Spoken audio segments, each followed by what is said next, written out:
Yo, check this out. San Miami and AC in your sight. That's what I'm talking about. We on the line tonight. Yeah. It must be Friday night, huh?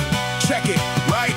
Thought brokers on the air. It gotta be Friday night. You know AC and Sam I am. Every take come tight. They come correct with the true crime. Cut through the hype. If you ain't tapped in yet, you behind on sight. They got the news, got the facts. Every angle they glean. Thought brokers breaking down true crime coats in between. Story veterans, seasoned voices sitting the scene. They've been cooking up these cases for a hot minute clean. If there was trophies for getting lit and still going live, they sweep the whole award show. Every medal, all five. Buzz brain, sharp tape, still the logic survive. They keep it honest, keep it raw, keep the madness alive.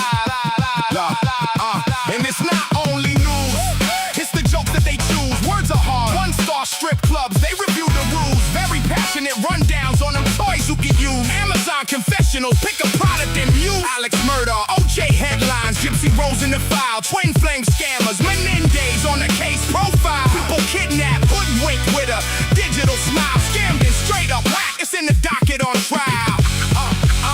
They don't matter, the fatter that the storyline stack, the better payoff in the end when they're running it back. They break it down frame by frame, every detail intact. Never slack, never clock out, they stay on the attack. Let's act. Sam, I am in AC. Sam, I am in AC. That perspective is key. Perfect duo to make you look and actually see all the bad in the world, all the rot underneath. From the killers to the monsters living right down the street. They ain't stuck on pretty phrases, they don't dance round facts. Ain't too many extra fillers when they talk on the acts. They just lay it how it is, how these villains react. Bang, bang, case closed, bodies vanish on track. What about coke? They got that every chapter and song. From the quiet gated suburbs to the doctrines gone wrong. When the power and obsession run insanely strong, they call it twisted out, tell you why it's been wrong. So long. Somewhere out there is a system that keeps letting it slide. Whole towns look the other way, just protecting the pride. But the brokers pull receipts, bring the truth to the light. Name the patterns that repeat when the money's in sight. Probably best in the world at exposing the scheme. So sit down, let the feed roll. Welcome into the stream. One of the best boy-girl tag teams you ever have seen. Pulling threads on every case till the motives are clean. Words are hard, yeah Sam, but you still land tough. Hard as hell, but you spin them when the topics are rough. Might laugh at the stumbles when the phrasing is scuffed, but the insight stays sharp and the research enough. Yeah, AC, yo, where you at? Light the vibe, set the scene. Joints, blunts, gummies line, keep the stress off the screen. Beer, vodka, or some whiskey while they comb through the mean. Say it with me, pour it up, keep the conscience clean. Thought brokers, name ringing every feed that you see. Sam I am and AC, bring the oddities free. Thought brokers, where the thoughts and the brainwaves agree. Thoughts and brain matter, that's the only real currency. Thought brokers bring the weirdest little crime to your door. From the headlines to the footnotes you ain't heard before. They entangle all the rumors, leave the truth at the core. Every Friday, different rabbit hole to fall and explore. Yeah. Thought brokers pick a platform, they already on it. From the phone in your hand to the screen where you want it. They lace a random fact, drop a gem, make you ponder upon it. Put a feather in your bonnet with the way that they flaunt it. And if you hate one-star strip club reviews they spit, then you ain't home, you off base. You ain't built for this wit, far from it. Wrong stomach for the jokes that they fit. They stay blunt, never filter, they just let that break. Thought brokers, Sam I am and AC on track. They don't censor for the comfort, they refuse to pull back. They don't always see it equal, they'll collide in the fact. But that tension be the engine keeping every show packed. Not just hanging out on Friday doing gummies and joints. They dissecting every angle, put a case in the point. Friday nights turn forensic and they sharpen the oints. Every time stamp marked up with the clues in the joints. Thought brokers, hit the follow, like and share what you find. Drop a comment, hit subscribe, keep them front of your mind. Yo, Sam I am AC, let the storyline climb. Grip that mic, y'all. Thought brokers on time. Thought brokers on time. Sam I am AC, keep the truth in the rhyme. Friday night, tune in, let it sharpen your mind. Thought brokers sign off. Till the next deep dive. Grind. It right.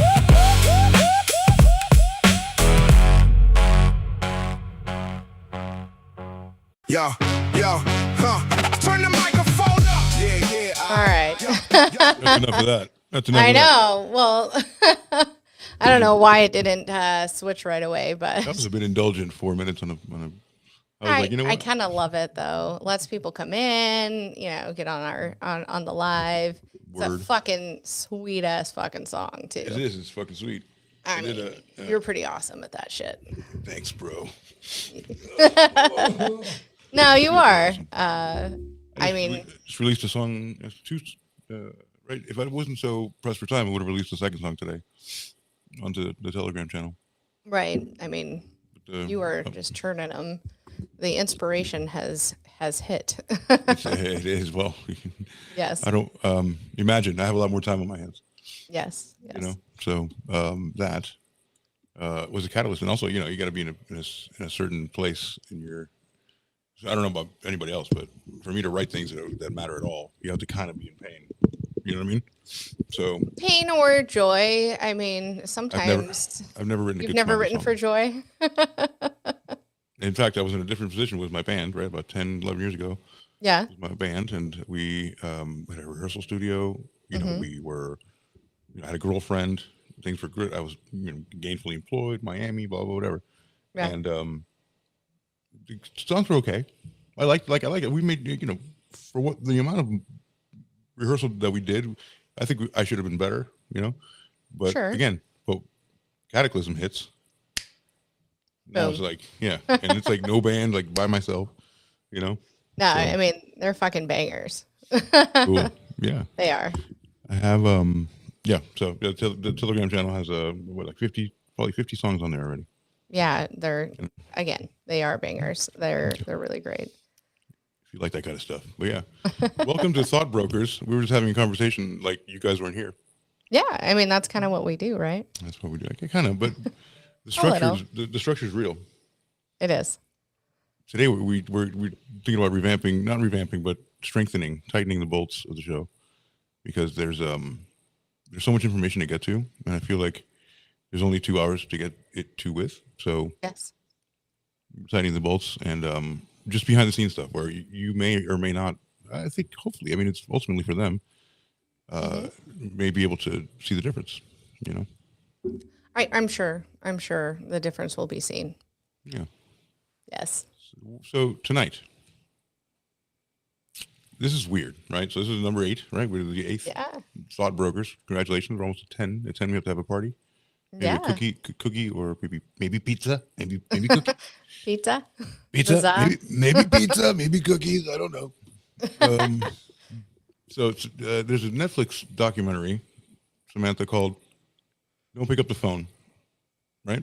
And it's Yes. And you saw this, and Yeah. Dave and I watched this Sunday or Monday night. I can't remember which night it was, but we watched it and we were like, holy shit. We watched the whole thing in one night. I think it might have been Sunday night. And we were like, holy shit. And initially I was like, this would be perfect for Thought Brokers because it brings up so many fucking questions of what would you do? line. Yeah. What at what point isn't enough, right? Yes, exactly. I mean, yeah, so many fucking questions that I can't wait to delve into. So Yeah, so let's get right into it. Yeah. So let's ask a question, right? One of the things we're gonna implement now is called the broker thesis, right? The thesis, the overarching theme of tonight, right? yes. And it's not a question.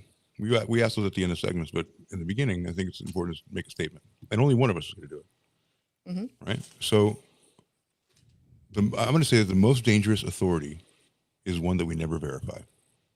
Agreed. That makes sense? The most dangerous authority is the one that never gets verified because you have no idea who that is. And here, in the first part of what we're going to talk about, when the voice becomes a badge, right? Let's take it from the beginning, right? So tonight's story is not really about a phone call, even though it kind of is. The phone matters, obviously, but it allowed one person to enter a dozen workspaces without ever walking through a door. And the havoc that they wreaked was incredible. And I was taken aback. This is crazy. Yes. And it's just a psychological kind of horror that you think like, whoa, that isn't even, that's impossible. I would have heard of that, right? This happened between 1994 and 2004. Okay. The phone was a delivery system, but the real weapon was authority. So, more specifically, it was the appearance of authority. So, a confident voice, the right vocabulary, a believable accusation, a person claiming that they represent the police or some kind of Leo or something like that. That was just enough. So, no uniform, no badge, no police car outside, no impersonating an officer, no red, white, and blues, no written order, no face to look at, no warrant, nothing. No, I'm an officer, or people say, they're just going to say yes. If people are just going to be like, hey, I'm an officer of the law over the phone, and you're going to be like, okay, I do what you say. That's all that really had to happen. So people began obeying when these certain restaurants were getting targeted. So that makes this case completely uncomfortable and different than any other case we've ever done in 2 years, right? Yes. And it forces us to confront the possibility that ordinary people can just be persuaded to participate in like really extraordinary, weird things of cruelty. So the Milgram Project, like we talked about a couple weeks ago, right? The Milgram Project is just that. It's a psychological social experiment that it just puts people in a position to make a decision, and they usually make the wrong one or the cruel one. Or they make the decision based on the authority figure saying, you need to do this. Right. So here's what's going on. In most cases, I've been giving a direction, and I'm going to make this even though I feel like it's wrong, I'm going to go with it. The boot on your neck. Like people enjoy boots on their neck. And we're just conditioned to it, right? There's a higher authority. We're nothing. Somebody's going to tell me what to do at one point. That's not, that's far from what we're supposed to think. So it forces us to confront a possibility that ordinary people are persuaded to participate in extraordinary cruelty without believing they are cruel. So you're the hero of your own story. So you're never going to believe that, I'm not cruel, not me. I'm as benevolent. Why do you make me do this? I'm a wife beater. Why do you make me do this? Right. So they don't wake up planning to hurt somebody, but I think it's called stochastic terrorism. So if I was to say, Sam, God, I wish, it's like, let's say we had 3 million followers, and I said, God, darn it, I wish that someone would just, fucking Alec Baldwin was dead. You know what I'm saying? Right. Like, God, I just wish it, and I said it every day. Sam, welcome to Thought Brokers. I wish Alec Baldwin was dead. Blah, blah, blah, blah, blah. And then someone did that because I said it. I'm not literally saying, hey, Paul from Minnesota, go do this. Truth. What I'm saying is like, man, my followers, God, I wish somebody was gone. And that's stochastic terrorism. So they believe responsibility belongs to the person giving the order. So they'll do whatever because that guy told me to do. So the caller understood something very dark about the human behavior, and authority does not always need proof. Sometimes it only needs confidence, which is half the time I've ever gotten a chick. Confidence. Period. Right. Period. Confidence is half the battle, right? Or 90% of it. So tonight we're going to be discussing Netflix's Don't Pick Up the Phone. It's a documentary examining one of the strangest and most disturbing criminal cases in modern America. And I've already said it. Dave and I watched this and went, are you fucking kidding me? Yeah, and you folks listening tonight are going to think the same thing. So for years, a man called restaurants, grocery stores, and other businesses pretending to be a police officer. All he did was pick up the phone and say, hey, I'm a cop. You got to listen to what I'm doing here. He usually contacted a manager, a person of authority within the restaurant, grocery store, or other business. Can I talk to the manager? He would claim that a young female employee, or even just a young employee, it wasn't always females, but majority female, had committed the crime.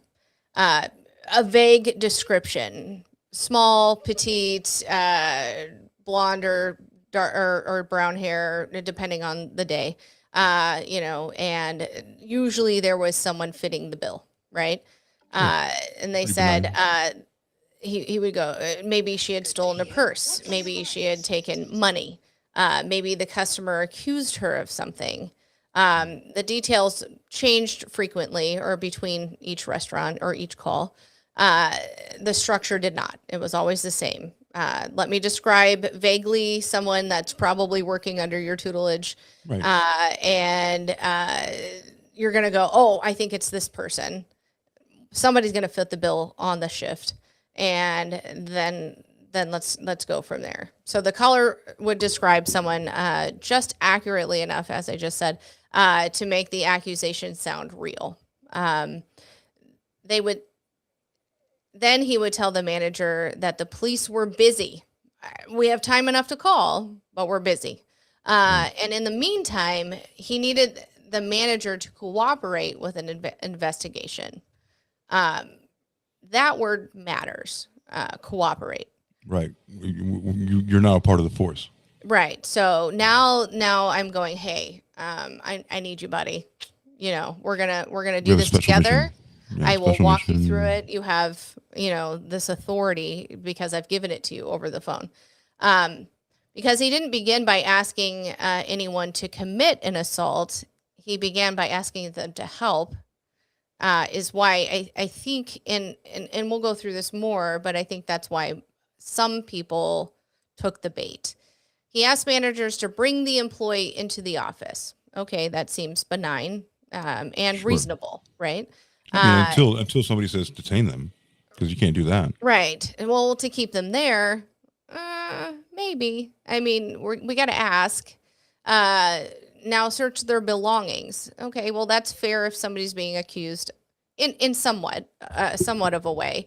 Fair if you're being accused of stealing. Let me see.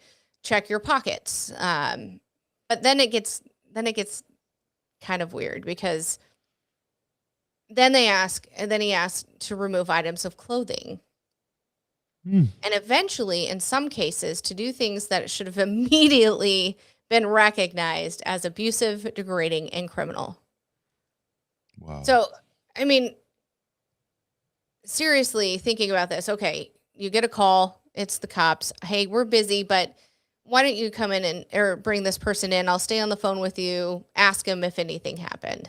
See if they'll admit to it. Said person goes, nope, wasn't me. I don't know what you're talking about. I would never do that. Okay, you search their belongings because, people lie. And then their pockets, but to remove their clothing, I don't know. That's a bridge too far. So immediately I'd be like, I can't detain someone. Right.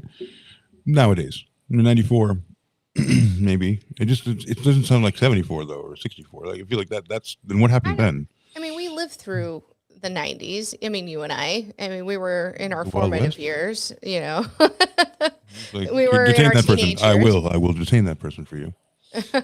I work for the cops now. I'm Right. a cop. Like, I don't know. To a certain extent, yeah, but I don't know. Raw Live does say going on for decades, and then green hair. Yes, I have green hair. Green hair. It matches my nails. Yeah. Bam. Bam. So, So, all right. So, okay. So the question is hanging over the entire documentary, right? So the question is how? How does an adult hear instructions and continue like a child, if you will? Like, not even a child. A child is more, it gives more pushback than this, right? I think so, yes. I don't want to do that. Take a shower. I don't want to. Okay, fine. Don't take a fucking shower. So It's not fair. I'm not doing that. I'm not doing that. And I want to be clean. How about that? How does somebody who probably considers themselves a decent participant in something so obviously wrong, so it's obviously wrong to do these things, taking it from the jump, right? To detain someone is illegal. To remove their clothing is illegal. To the things that are obviously going to happen later on are definitely legal. How many justifications do you have to give yourself, right? So the easiest way to say is like they were stupid or they were just monsters, but that answer protects us, right? It puts us like a wall between us and them. Like that means we can never be them, right? Which I'm not a big proponent of. Even in music, I write from an observer's perspective. I'm never telling people what to do. People hate that, and yeah, it allows people to believe that there's unique like something defective about them, that that's why they complied. But what if there wasn't? What if there was? What if just you and me? What if God was one of us? You know?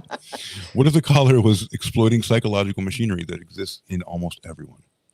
So here's the scary part, gang. Okay, you're not exempt from this. Neither am I. Neither is Sam. We might be doing it next week. You don't know.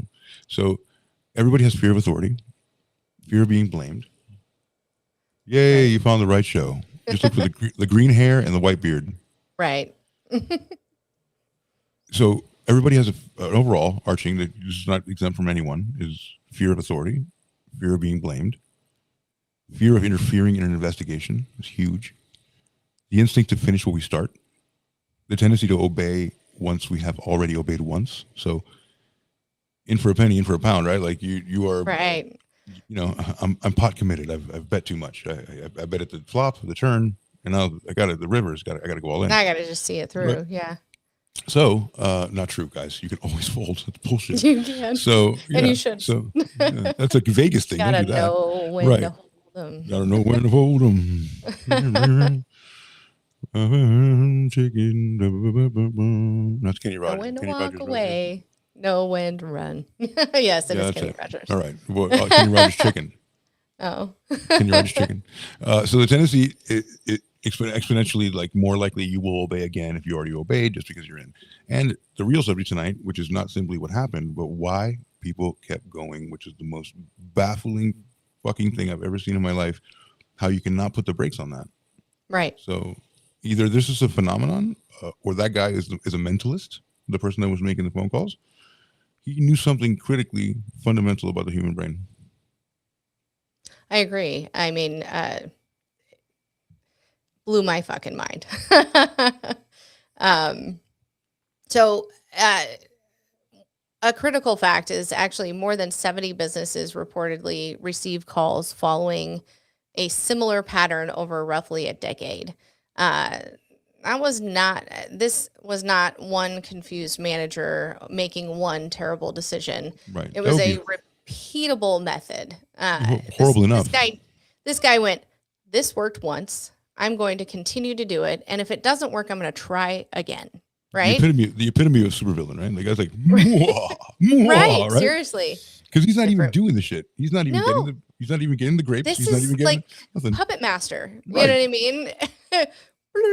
Pulling the strings on over a phone. Yeah. Yeah.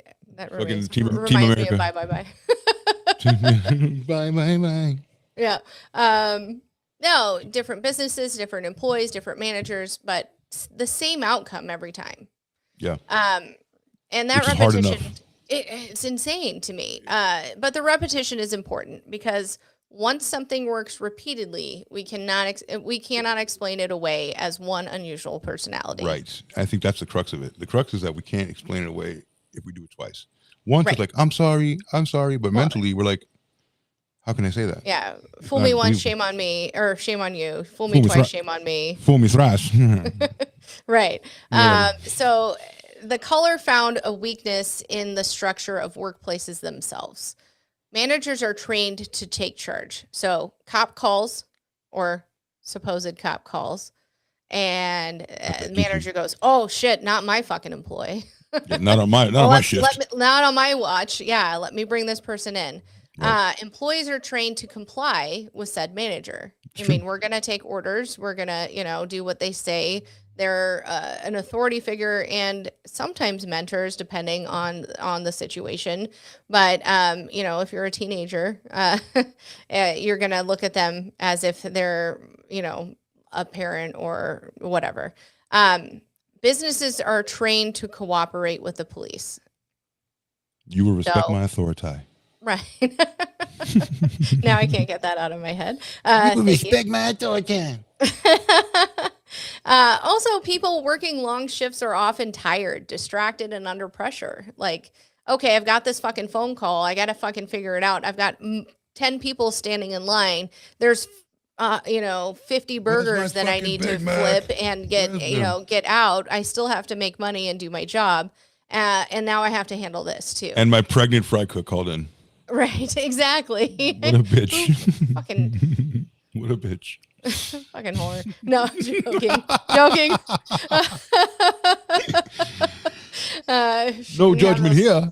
She didn't have that fucking morning sickness. We'd be fine. No, so then suddenly someone claiming to be law enforcement introduces this crisis. Again, everything's fucking happening at once. If anybody's worked a fast food chain or, anything like that, you understand that there are busy times of day. There's, you always have to, be producing and obviously you don't want one of your employees stealing from your customers, right? Because ultimately they're making you look bad as the manager because you don't know what your inventory is and exactly what your money is.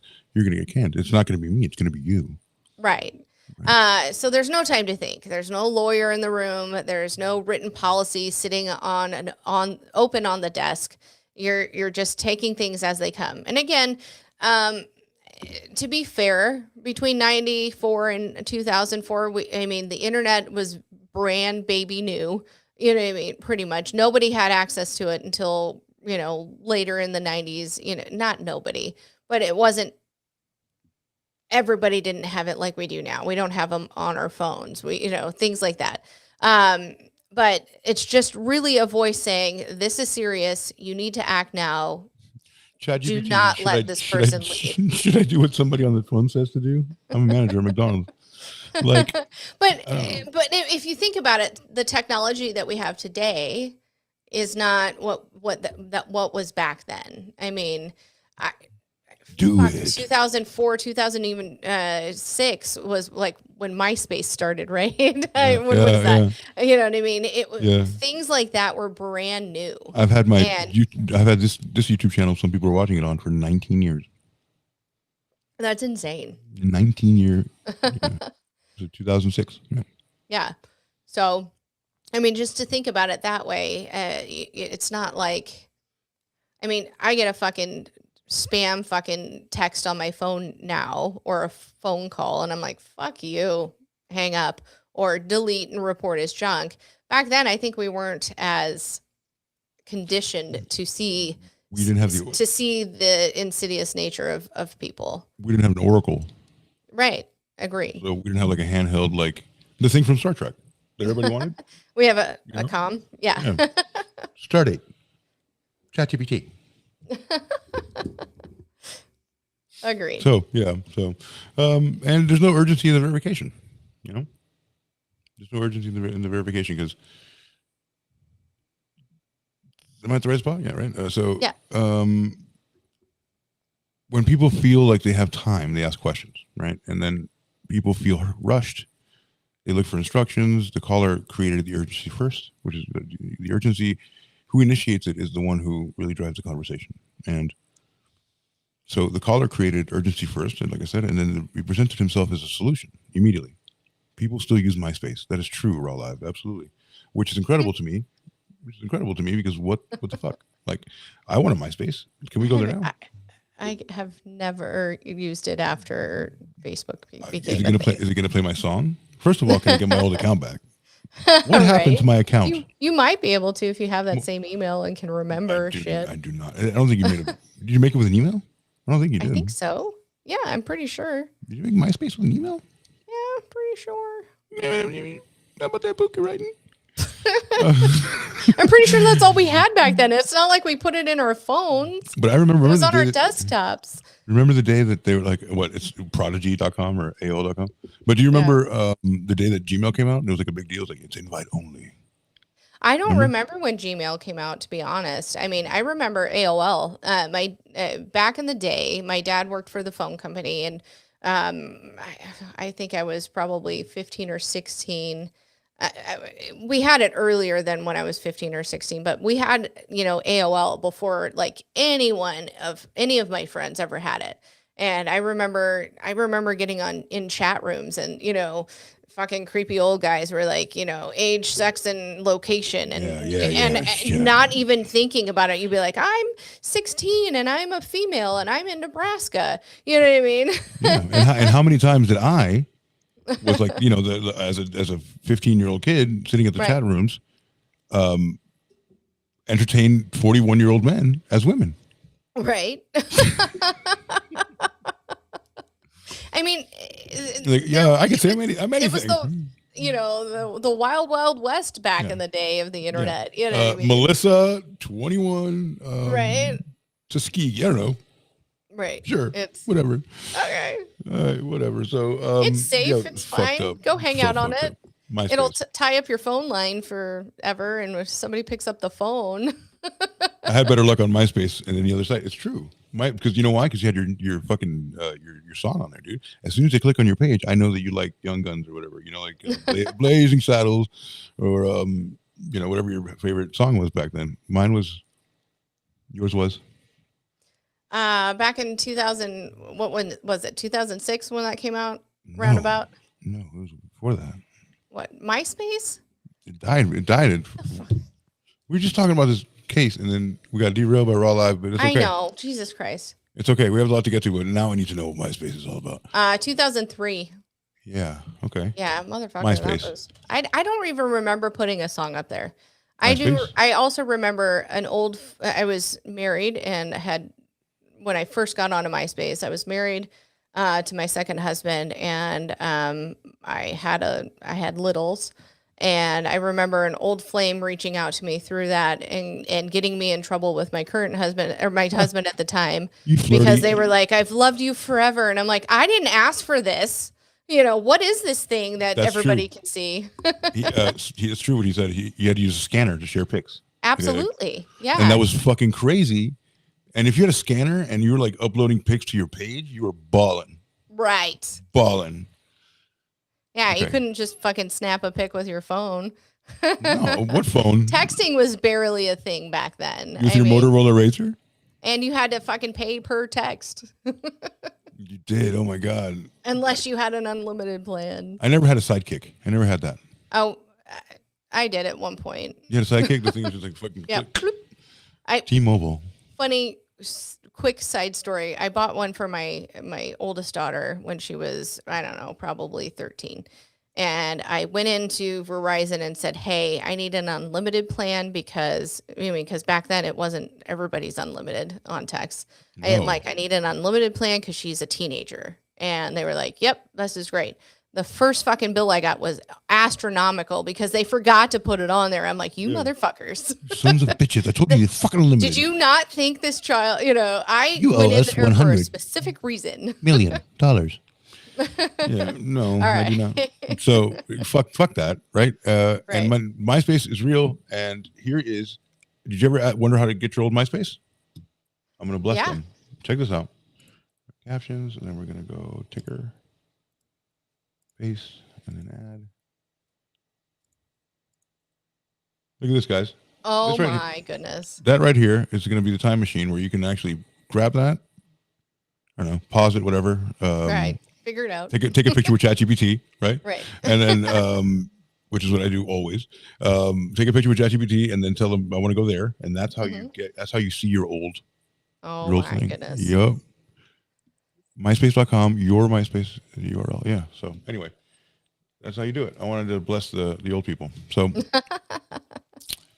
All right. I think it was Brian McKnight. One last cry. Okay,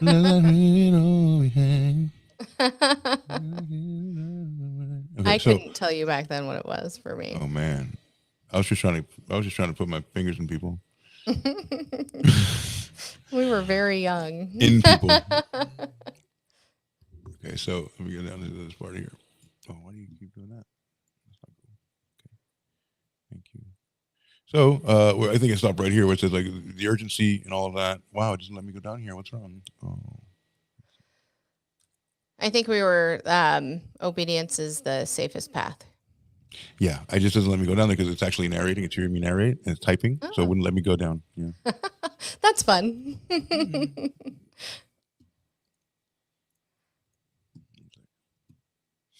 Okay. So, people are rushed. The caller creates the urgency. Oh my God, it moved again. Look at the Google Doc. It's going crazy.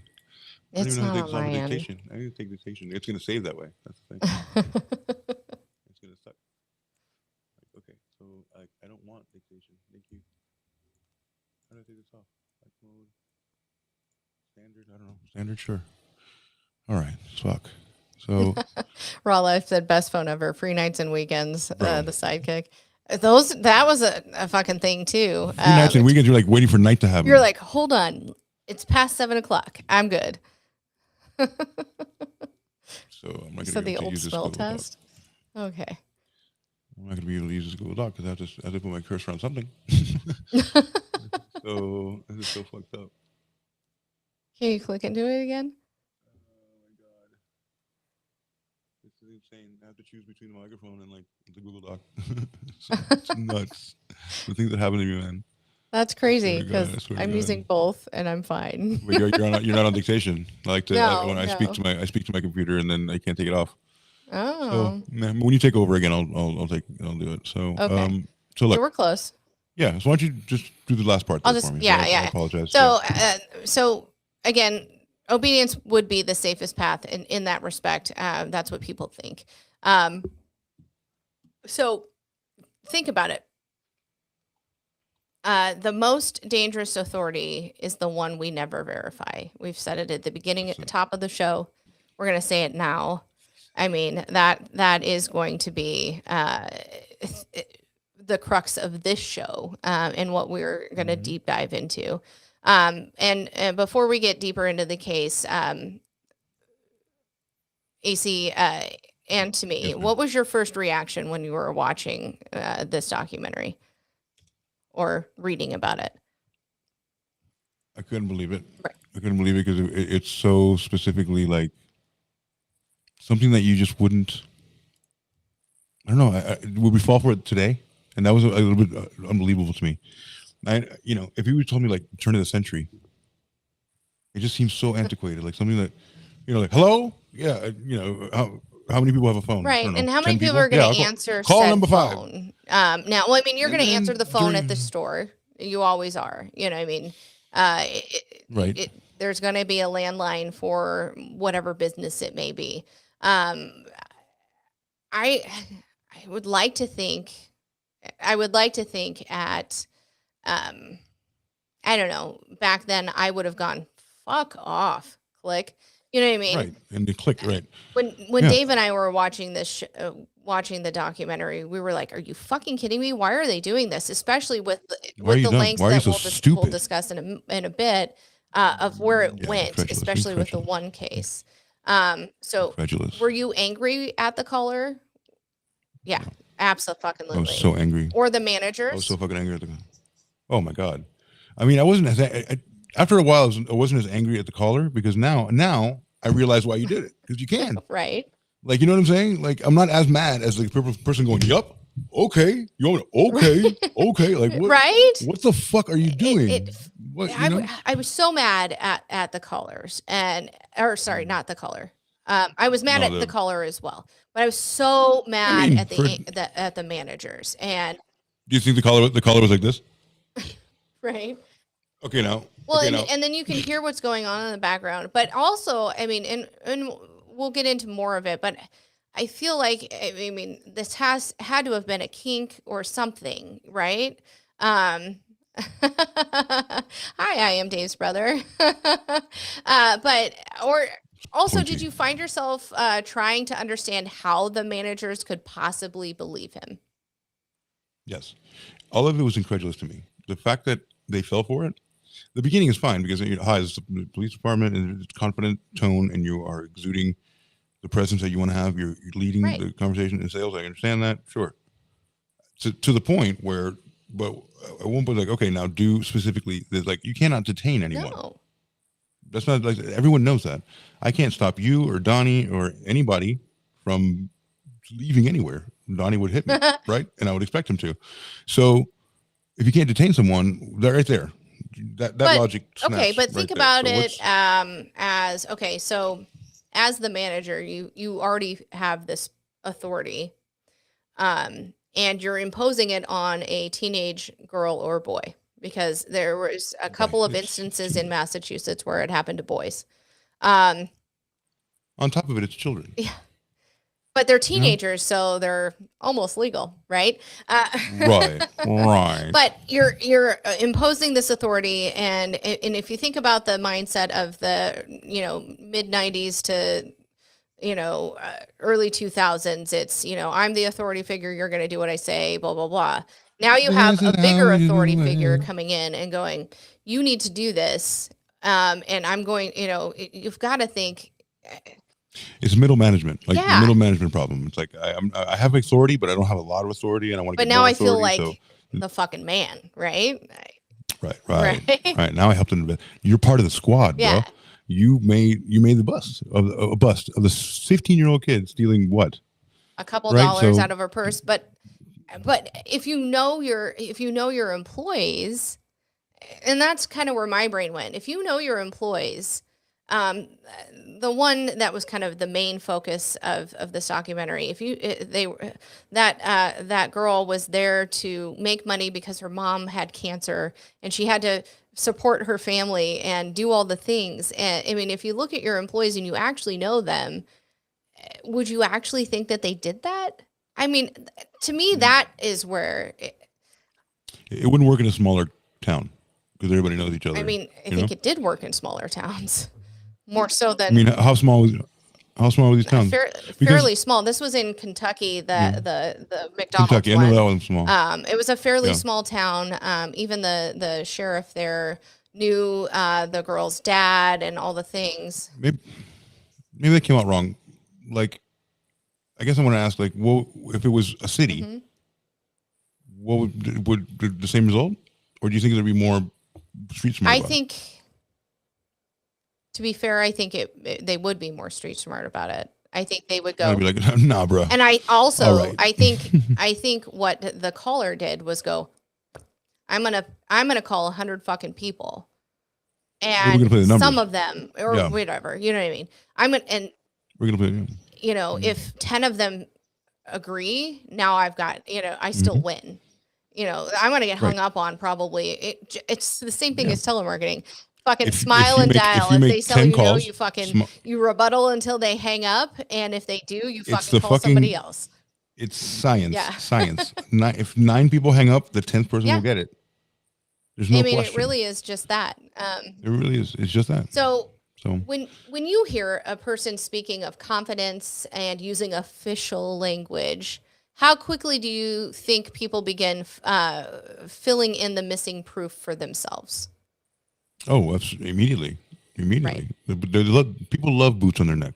People love it. They love it. They will. Well, They will I think- absolutely. I think a lot of people want to people please. There's a lot of people pleasers out there. I think that Yeah. when somebody says this is it, I'm the authority figure, whatever, I'm going to go, it wasn't me. You know what I mean? And let me help Sure, you get because the person that it was. Because that automatically absolves you. Mm-hmm. That statement is supposed to absolve you. Like, well, I'm in charge. Well, okay, great. So tell me what to do. Exactly. This is on you if it doesn't work out. But that's a psychological thing, Yes. right? So that's a major part of this. And the caller did not provide a badge. The caller did not provide a police station identification number. The listener imagined the station. Okay. He did not prove that the officers were coming. In fact, So- he was like, hold on, we're busy. They can either, Yeah. he gave them an option. You can either come Make down an to the appointment. station or you can do this. Could you In that imagine? respect, wouldn't you just go, okay, I'll just send him down to the station. Bulls. I'll take him myself. Bulls. I can't because they got burgers coming out. Regardless, you got to have So, an assistant, plus- right? Plus the Milgram scientific experiment says it all. Somebody who's this middle management problem. I don't have a lot of authority. I always wanted to be the big boss, but I have a little bit. I have a taste of it. Right. I worked hard enough to have a taste of it, and now I need more. It's like they're drunk on the little power that they have. They're drunk on the worst, like more fucking Johnny Walker Red. It's the worst, like the worst. So the listener completed the picture by himself. Right? He squared the circle because he needed to. That's how brains work. We love puzzles, but We we like want to solve fill them. in the blanks too, though. And we like to be part of the team. Guys. I get a badge too, right? And then the caller supplied the voice. The victim supplied the authority. Okay. So I'm going to ask a question to the audience right now, and I'd love for this to flood like rivers of Capistrano with an honest question, right? Be honest. How many people watching believe that they would have hung up immediately? Right. And how many people have ever followed an instruction because one person giving it sounded like they knew more than they did? So has there ever been something like that in your life where you're like, oh, shit, you sound like you know what you're doing, buddy. Let me go ahead and do whatever you want. And would you have hung up? I mean, I think I know I would have. I'm always one to. What I know now. No, I know that I would have hung up. Because I'm always one who goes, that's not fair. This doesn't seem right. I'm going to critically think. But, you know, I don't know. That's how I feel about it. I mean, we're Monday morning quarterback, but yeah, of Right. course, we want to say yes. It just makes sense. I will be back in 2 shakes of a lamb's tail. So don't move on. Just maybe kind of talk about what, whatever. There's been a couple comments too. So I will. I got it. Bye, Sam. So, yeah, we have a couple of fun activities for the show. It's going to make it a lot more interactive and really cool. We're working on it today. Like we're going to add the thesis like we did today, where it's one of us is going to say a statement, like a hot take, if you will. But it's called a thesis. You know, that way we sound smart. But there's a whole bunch of stuff in the works, including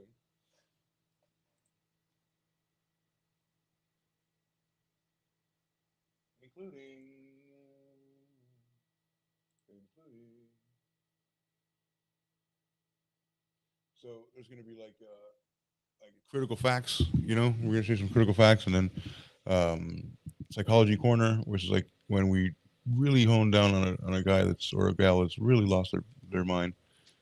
True crime connection, which is like a comparison when it's relevant, you know, and open discussions, a lot more of those. So we're gonna have a whole lot of bullet points for you guys to participate on. So tell your friends. Yes, thank you for taking care of that. I've drank a lot of water tonight. I never shut up, mommy. I never shut up. You're the best.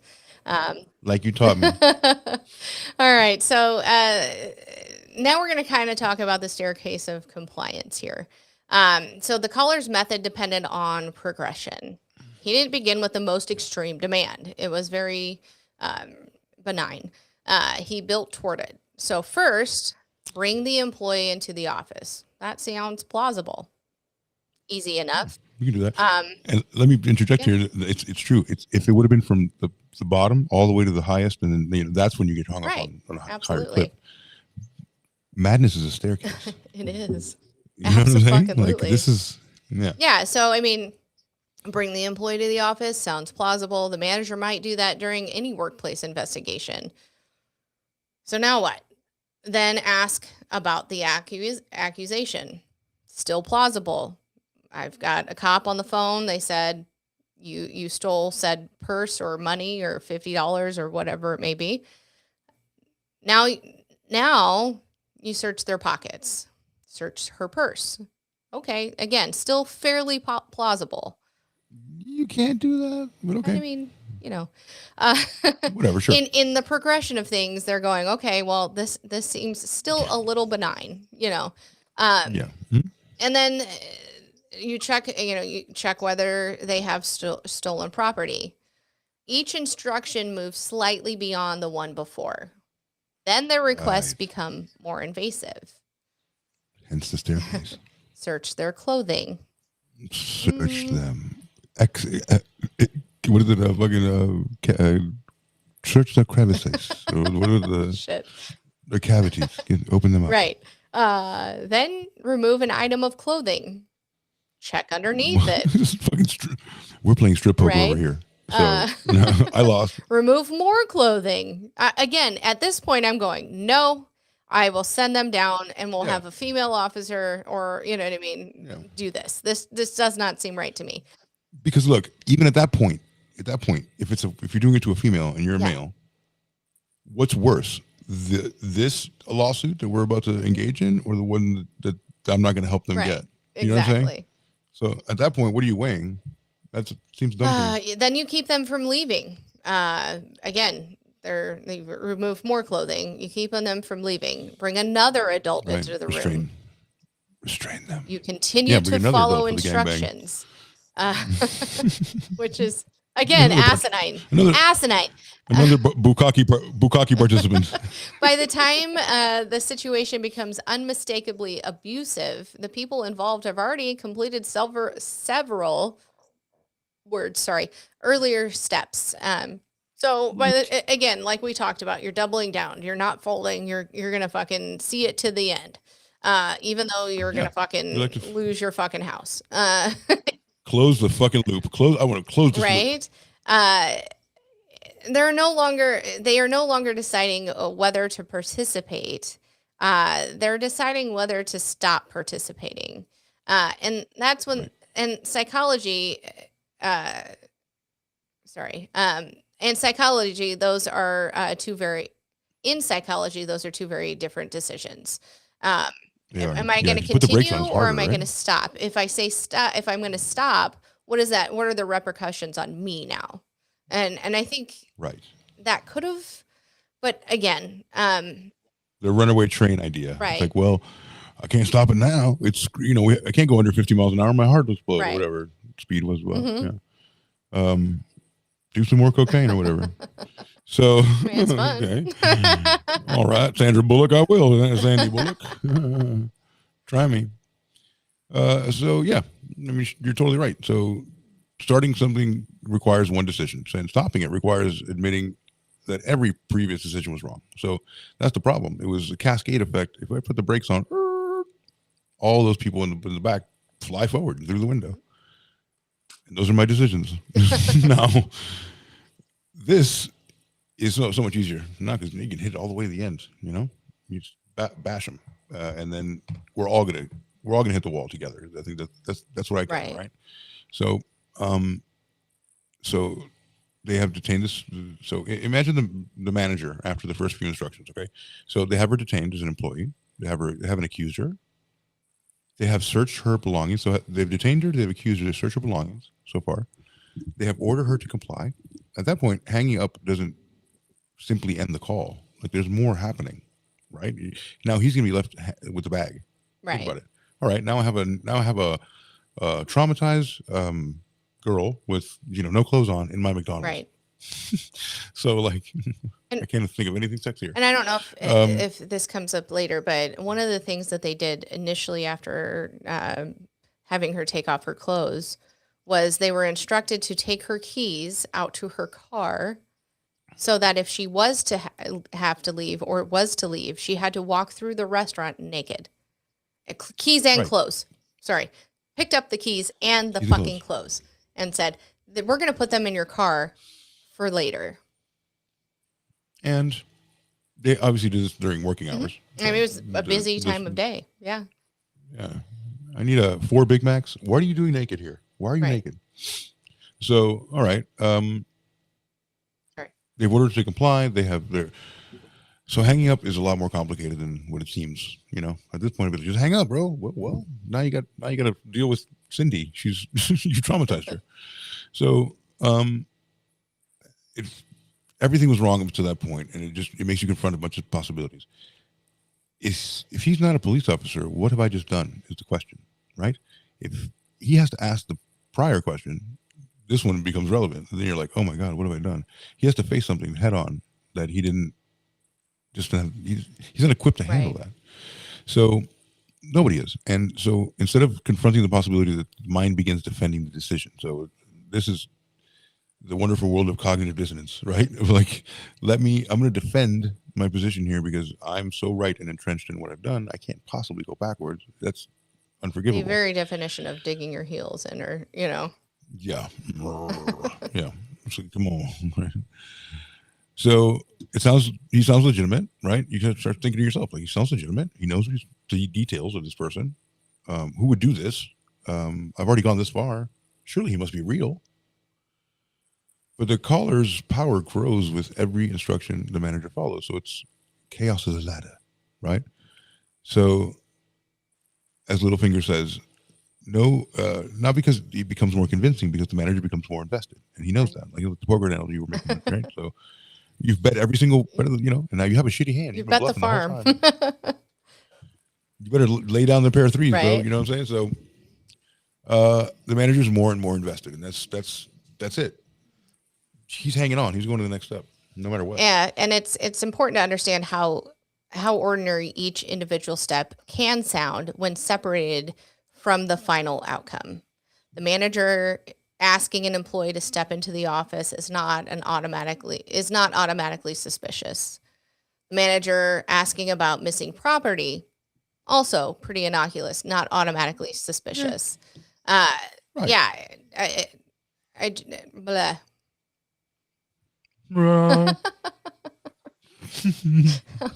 I think that's where it added your fucking shit. But even asking somebody to empty their pockets might be presented as part of a workplace theft investigation.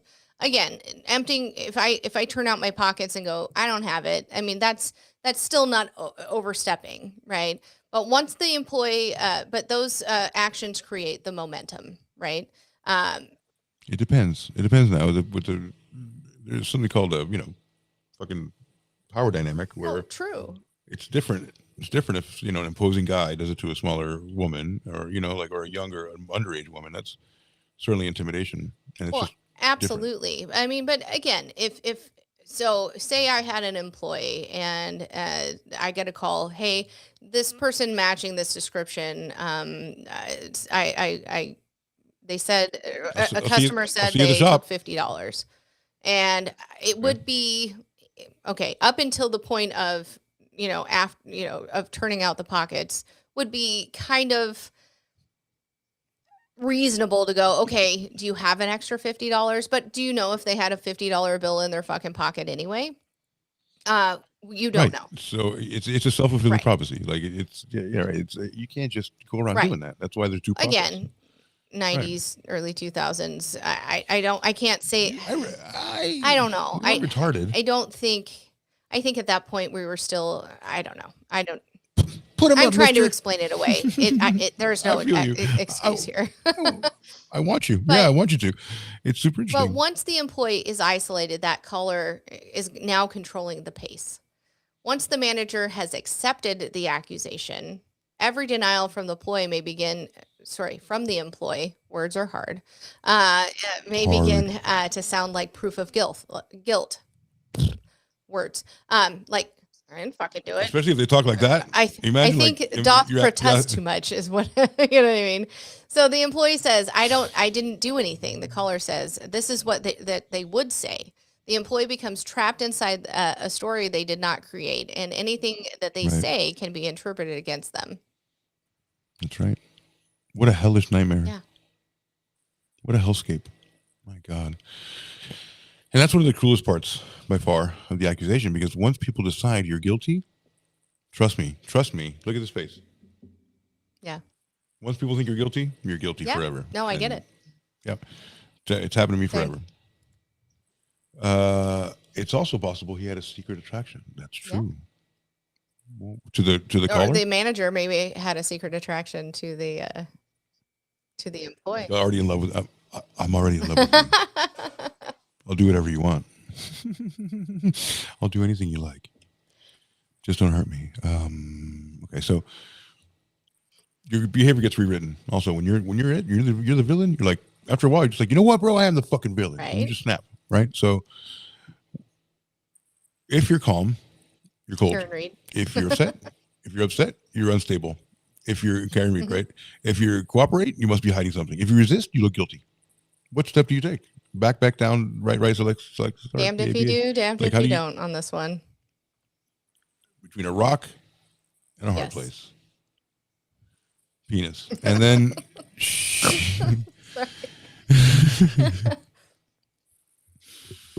so you resist, you look guilty, you say yes, and use a performance. It's just like whatever. So she is being judged through the story of someone else's lens, right? And the weekends are like waiting for that night to happen. So there's so many different people working on the shift that you can, I don't know how he did it, right? But like, how do you put it? And then with such accuracy, that's what really gets me. So, and because the manager believes that the caller represents law enforcement with no badge, no identification, no precinct, right? The manager stops seeing themselves as the person making the decision. They become an instrument. They're just like, I am the finger of the law. You know, use an instrument of the fucking law, and I'm not doing this. You know, the police are requiring this of me. The police. I must be important. Do you believe that you hold dominion on me? And you're not doing this anymore. You're out of your own mind, right? It's just like, okay, cool. It's like commandeering your car. I'm gonna need your car, ma'am. Has anybody ever stopped you? A cop said, "I'm gonna need your car." I'd be like, "Fuck you." Yeah, no, that's not allowed. That's not what are they gonna I always thought, like in movies where like, I'm a police officer, I'm commandeering your car. I'd be like, fuck off. You don't get this shit. Yeah. No, it's like that's my brand new Hyundai Sonata. So, yeah, the mental suppression just becomes the mental separation, words are hard, is incredibly dangerous. So once now you're separating into different states of being, and that's dangerous because you're going to get prosecuted one way or another. And, you know, think about it this way. The caller often relied on the business's existing hierarchy. The caller directed the manager directed the employee. In some incidents, other adults were brought in to continue the instructions, and each person could feel that they were only one link in this chain. Right. The bigger the chain feels, the less culpability you have. Right. Because, you know, it goes all the way up to the chief. These people thinking, what the fuck is wrong with these people? So the chain spreads responsibility throughout that nobody feels that they're holding the entire weight. So it's literally like the weakest link kind of thing. Without what's her name? The lesbian? Oh, yeah. Shit, I don't remember her name. Jane.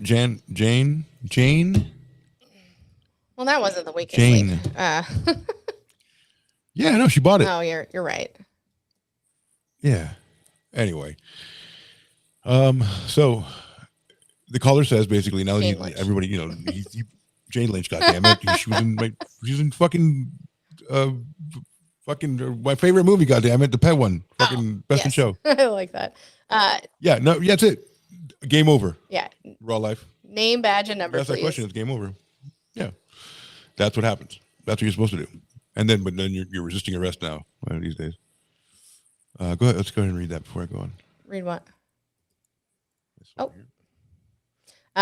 Ross says, I'm the asshole employee that would refuse any and all requests by a manager, regardless of why they are told to do it. LOL. Yeah.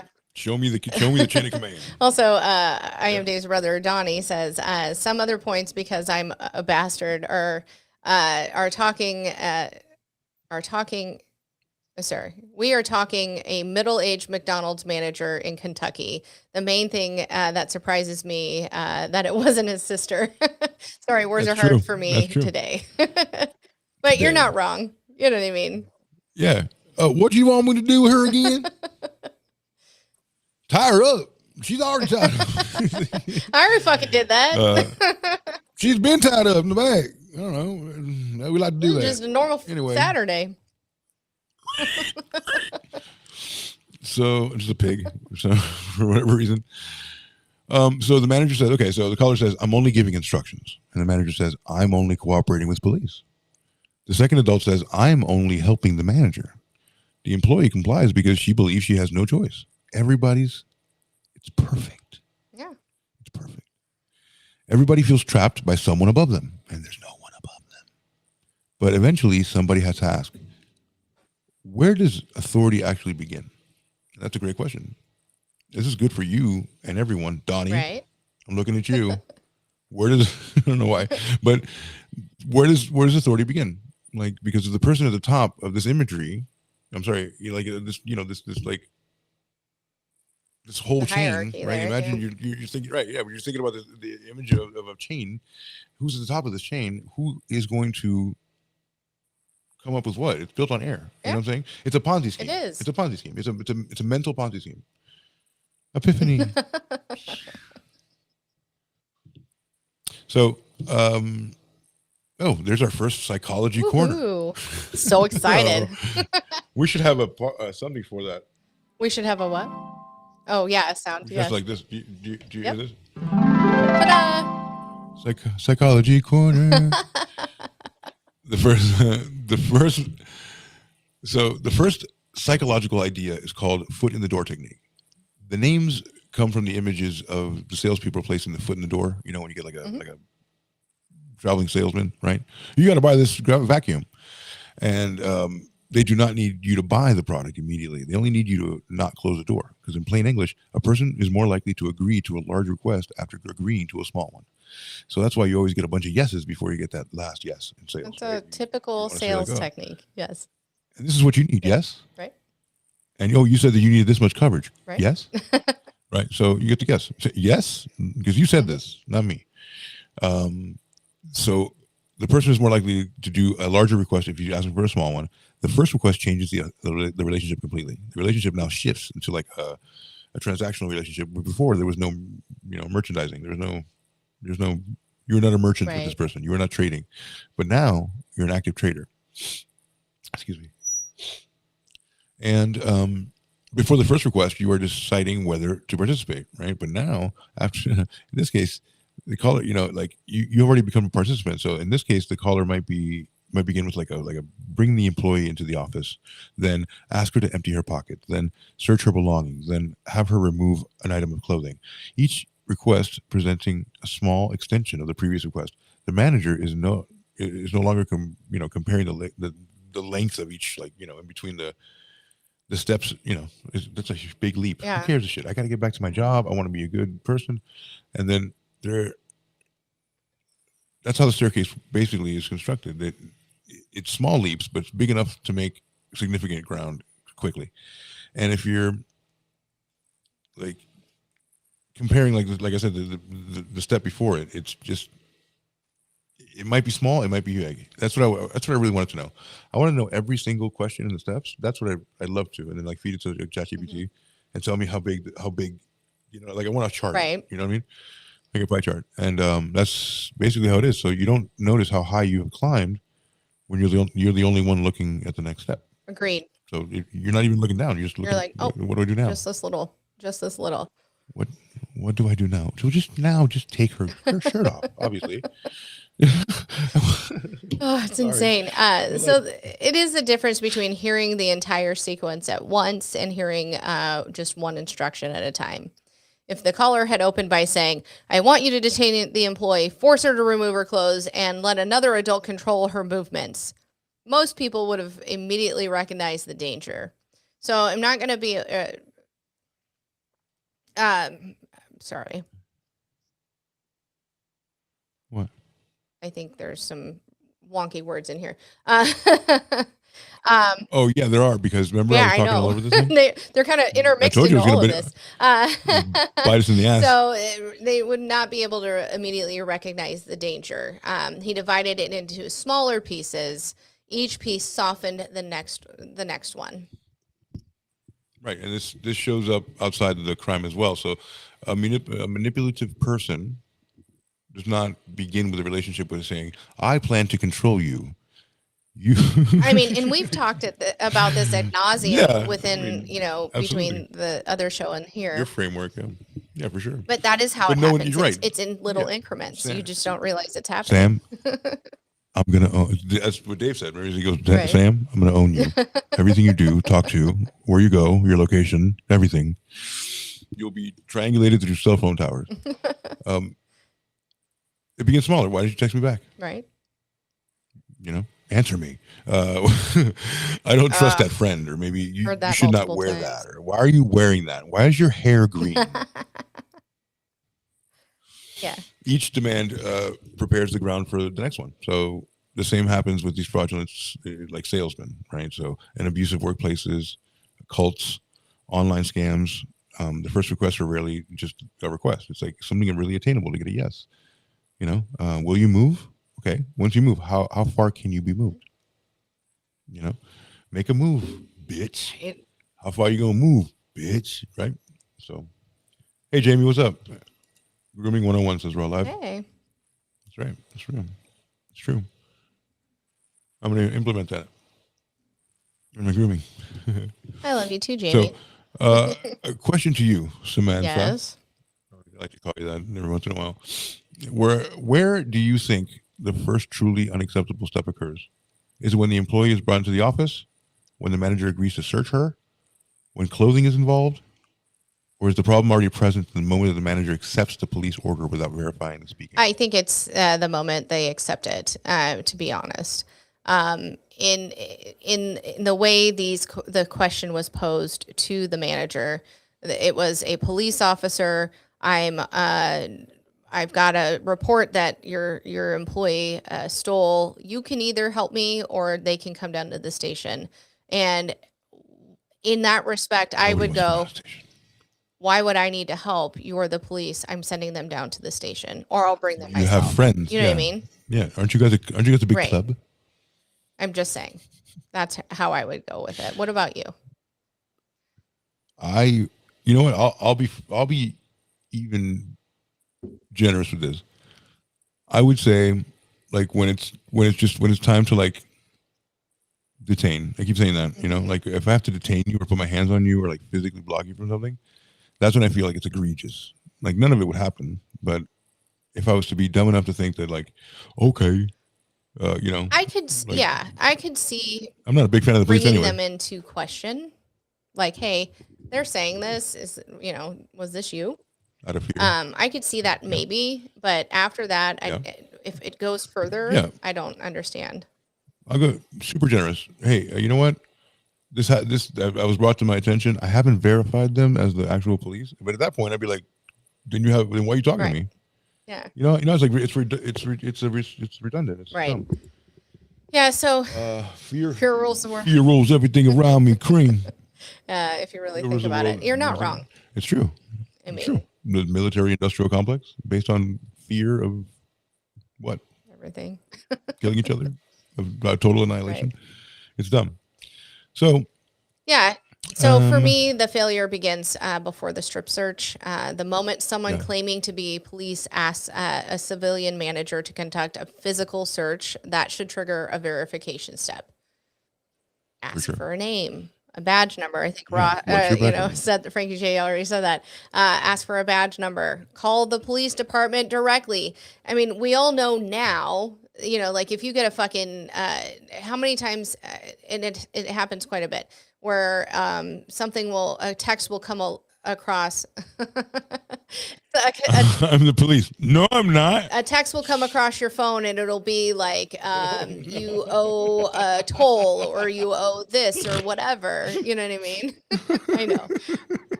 Jesus Christ. No, I'm not. Not me. But the perfect response. Or you get a phishing email and you go, okay, well, I'm going to go to the actual source and see if this is correct, right? That's your fault. Like, that's your fault. Like, you can't be touching. Everybody knows this by now. Everybody's done training and all that. You don't touch those things. It can't happen. Like, it just now if you get hacked or if you get like, it's just something you have to physically touch. Right. You know what I'm saying? And it just doesn't happen through osmosis or through sophisticated Wi-Fi anymore. It just like those things don't. And just like, I mean.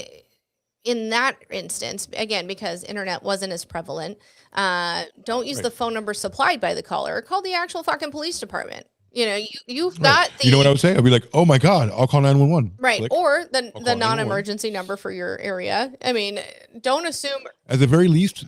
Go ahead. Nothing's going to happen later. You know what I'm saying? At the very least, nothing. If I call 911, it's the same people and I didn't really fuck up, right? So like. I don't know. That's a good way to verify. And again, now we're more hyper aware of the scam. But again, in the 90s and early 2000s, were we as hyper aware of that scam? You know what I mean? So. No, we couldn't conceptualize that scam because they a scam to us was like the 3-card Monty. Follow the ball.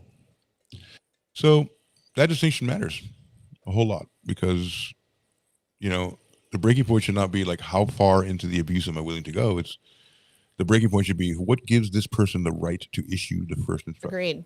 And I think that's something that everyone should take away from this. Now, live, later, in the future. 50 years in the future when you're archiving this, when you're trying to watch this, and ironically, it's like, oh, I heard that 50 years ago there was this fucking show that was so stupid. It's so fucking awesome. Right? So yeah, they're wearing shirts of us now, like we never did in life. Like, man, they're such icons, man. We died thinking we were losers. So now we come to our second psychology corner. Wait. Where's the sound? So the second idea is commitment and consistency. People generally want their actions to appear consistent. Once we have publicly made a decision, we feel pressure keep behaving in the way that supports it. A manager who has already announced, I'm cooperating with a police investigation, may find it difficult to reverse course. Stopping means admitting, I may have misjudged this. I may have accused an innocent employee. I may have crossed a line. Continuing. I may have crossed. Like lines. multiple like lines. How far you were. Multiple. Yeah. Continuing allows the manager to preserve the original story that in their mind they're still helping the police. In their mind. That's in your mind. That's how they're coping with the atrocities that they're inflicting. Well, crazy is like, it's like they would believe anyway. Like, it would be crazy to try it now, and I bet this is going to make a whole rash of them. I mean, I don't mean to do it to like the horrible things they did it, but like at least to see if it catches on. Like some people will try, right? As you know what I mean? Like, yeah. As a social experiment. Because we know that. I know. Well, we know that because there are dark tourists and the people who will do this. They're just like, oh shit, that's another level of, and it's going to spark other ideas. We haven't even thought about this. So we're fucked. If a manager is telling me to pull my wang out, I'm calling the highway department. That's it. That's what you call. Yes. Hello, highway department. I have a man here. Highway department. Get my wang out. My wang is out. Human beings hate feeling internally divided. I hate it. Bifurcated, you know? We want yesterday's decision and today's decision to match. That's what makes us kind of the smartest things on earth, right? And we want to believe that we're sensible. We want to believe that we're competent, consistent. Let's throw another one in there. Compassionate, right? So once we choose a direction, we begin looking for reasons to continue in that direction because I don't want to go back. I mean, back sucked. Over there sucked. Forward, that's the way. So that's the way. This is the way. Yes, this is the way. You know, it is known. We Game of Thrones. That can be useful because it always, kind of drives us forward. That's that North Star kind of thing that we have ingrained in us that we just want to move. Even if you're lazy, you still move forward at a pace. So commitment helps us stay married, finish projects, raise children, keep promises, enact revenge. Once you can be committed to something, like I'm going to ruin your life, I'm going to haunt you in the afterlife. You got to be committed, right? So consistency becomes pretty dangerous when we value looking consistent more than we value being correct. So it's okay for us to be wrong, but I always want to be known as the same wrong all the time. Always something. I was always something. Right. At least you participated, bud. Great job. You can't be surprised if I'm wrong if I'm always doing the same wrong things. Right. There you go. Mount Washington, Kentucky has a population of 18,000 people. He probably knows 3 police officers. That's correct. Totally good point. That's kind of what I fumbled earlier in the show was like, these are small towns. I don't think it would happen in a bigger city. Right. And he knows that he or whoever all these people are, it's got to be a number of people. So the same instinct can trap us inside of bad decisions if we try to keep these promises, we try to keep going north, we try to keep, whatever we're going, just do it. Get it. If we don't stop to go backwards or at least check to see if we're on the right track, there's nothing noble about continuing down the wrong road because turning around feels embarrassing. Nobody wants to feel embarrassed. We'd rather feel scummy. We'd rather feel, like an asshole than feel like someone's disappointed in us or embarrassed. Agreed. Yeah, and managers may feel additional pressure. They are expected to appear decisive. They don't want employees to see them hesitate. They may worry that backing down makes them appear weak. I think we've all had that manager that is just always. You're right, Jamie. But I mean, we've all had that manager that takes that authority power too far. You know what I mean? They don't want, or they want to always be, I am manager, hear me roar, instead of appearing weak or maybe not knowing something. The caller did exploit that, and they can and they did. Thank you. Gorge. And then, so he can suggest that the manager is handling the situation correctly, and the manager's like, "Yeah, Right. I am." This is no problem for me. I've done Right, this I've way. done it before. I've done this 7 years. We've got this. I've worked at every other I McDonald's. could have been a establishment. police officer. I get it. Right. Yeah. I am basically a part of the force. That the officers You can are going to appreciate the cooperation. That the investigation depends on them. Only you can prevent forest fires. Do you think they're thinking about? Do you think they're thinking about like gonna be a the hero. medal in front of City Hall, and like, here's the key to the city, Probably, big boy. maybe, Right? Mhm. Especially in a small town. And so the investigation is depending on them. And now the manager is not only following instructions, but they've been given a role. They have a duty. A helpful manager, a responsible manager, a trusted partner of law enforcement. Abandoning the instructions means abandoning their identity of hero. Right. Yeah. And heroes are so important. I mean, because I like mine with mayonnaise they're so good. and just a little bit of mustard, not too much, just to make it tangy, but not. Oh, I like a little malt vinegar on a good sub or a hero. Oh, no, that's a nice. Oh, I had to reload this. Oh, okay. I'm doing it again. Yeah. Doing it Oh, again. jeez. Oh, where'd it go? So There we are. off, I don't get it, so I did that. But I mean, honestly, in this respect, and with as far as especially the one in Kentucky went, I still cannot imagine why it went that far. You know what I mean? Do you think some people were internet like some people knew it was like this Well, and is that was bullshit, but I get to do this. I think kind of the thought of it. I mean, the manager of the one in Kentucky, he did go to jail. No, but he should. And as he should have, because he complied. And Yeah. I mean, there wasn't a gun to his head.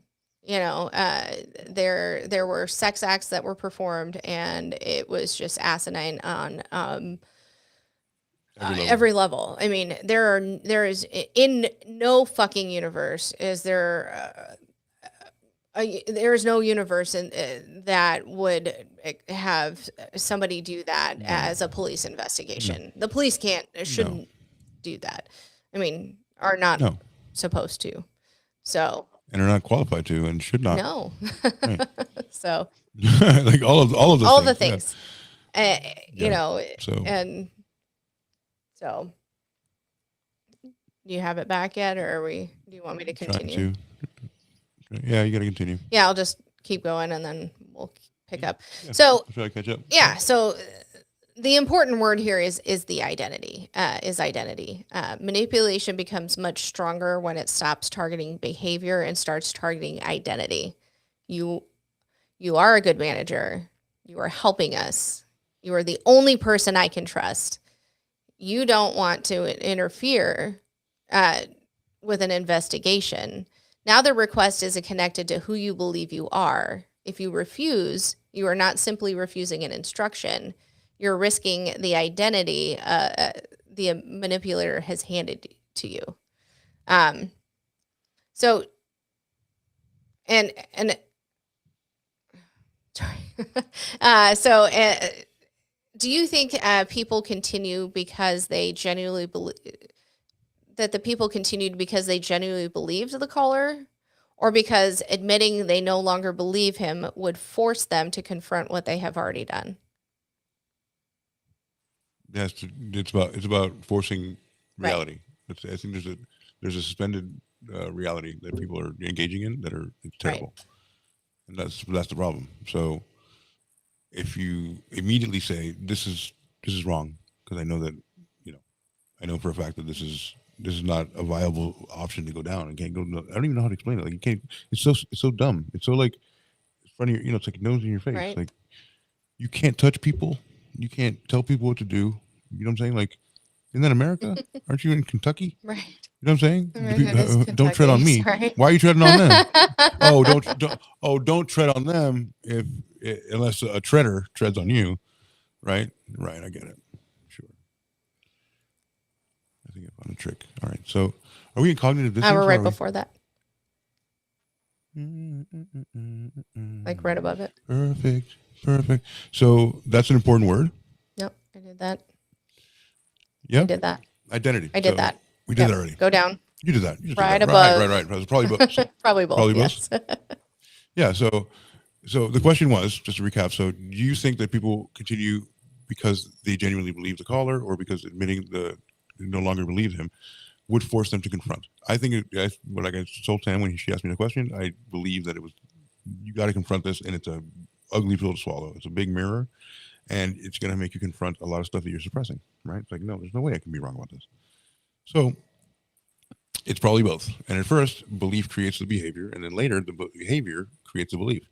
The person thinks, I follow these instructions because it's a police officer, right? This is a cop. This is because dude is telling me what to do. Why would anyone do this? This is illegal.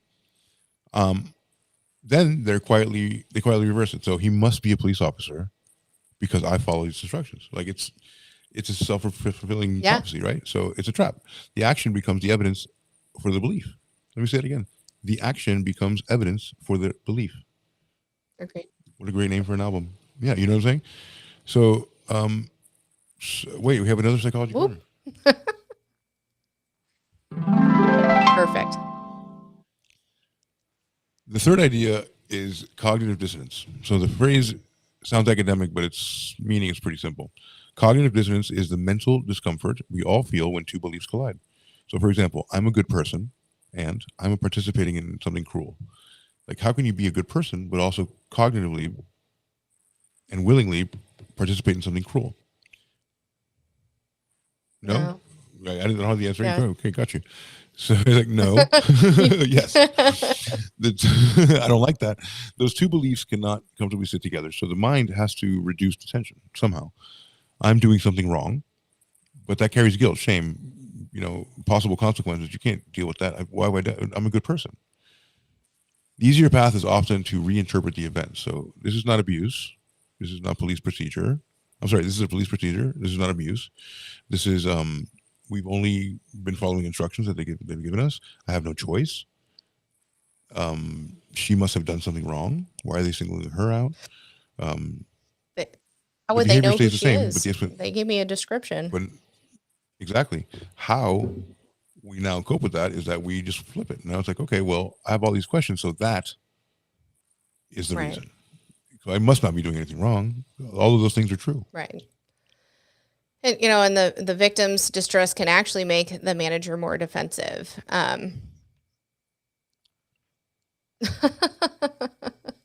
I love that. A message from I am Dave. I love you and I'm not watching.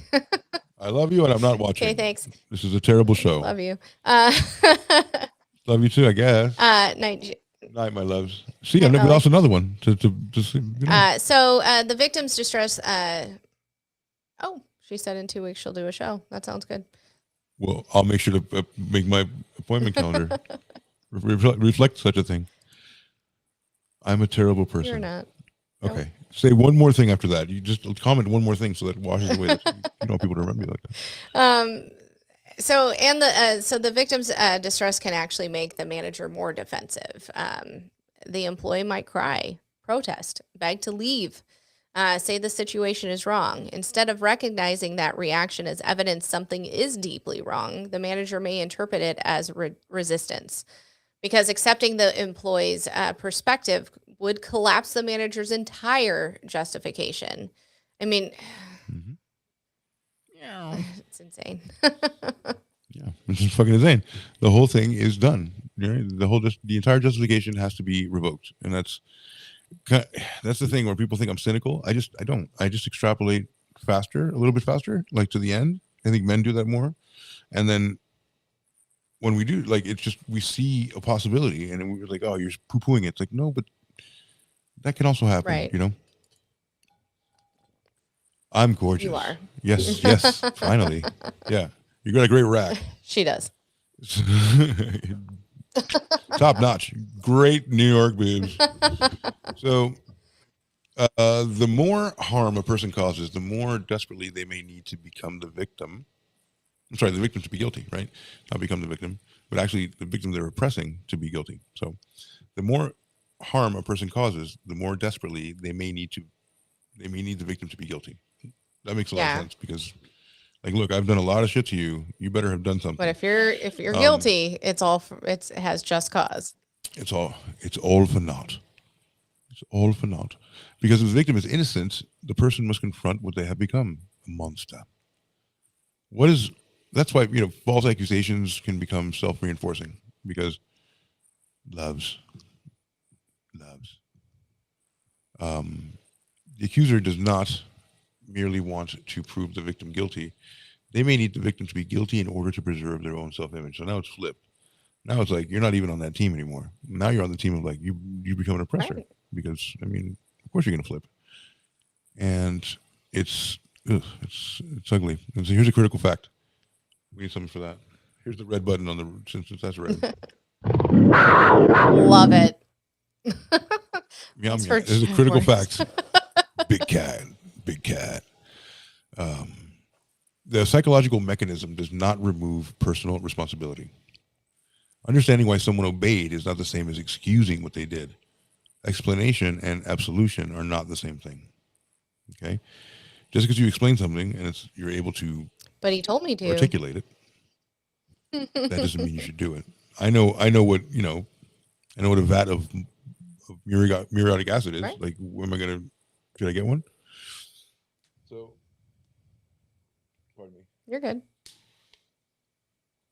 Oh, that's nice. So the line has to stay clear. Everybody knows that. The line must be clear because one thing is completely legal, one thing is not. And I'm a pretty black and white person when it comes to that. So I can totally relate. Psychology can tell us how someone crossed that boundary. It cannot erase the boundary, right? So again, what we're explaining is that just because you can say it and understand it and articulate it so other people can gestate it and play with the idea, that doesn't mean we excuse it. It's horrible. Or anyone else for that matter. So a person may be deceived and they still have a duty to stop, which is kind of how I feel in my heart, right? A manager may believe that they are speaking to the police and still have an obligation to protect the employee standing in front of them. I mean, you did hire them. That's your employee. Right. You're just going to jump on the side of the government, she's guilty. Yes, she is. Like, come on. The caller created the trap, but the people inside the restaurant still made the decisions. Case in point, AI makes whatever. Mm-hmm. I still make the decision to use it. If I use it, I have to, suffer those consequences or whatever. But people. That's what Access Medicare. Mm-hmm. It can tell us exactly what a patient needs, but we still have to make the decision and put our licenses on the line and put our reputation on the line because we're still diagnosing that for them. It's a helper. It's a thing. It's a tool. Right? It's a catalyst. Yeah. But it's not the end all. Right. It's in the stack. So, I think that's we explained the heart of the tension of the cases. Right. The beating heart. Absolutely. Right, and there were simple ways to verify the situation. One, hang up, call the local police department. We've already discussed these things, kind of out of turn here. Ask the officers. Recapping. Ask the officer's full name, badge number. Is there a warrant? Ask why trained police officers are directing restaurant employees to conduct such searches. Right. That's call a supervisor, call corporate, call an attorney, allow the employee to contact a family member, call the caller's power depended on nobody interrupting the sequence and nobody critical thinking. unbroken. Yes, the critical thinking unbroken chain, which is pretty easy, I guess, to find in Kentucky. Loves verification breaks momentum, though.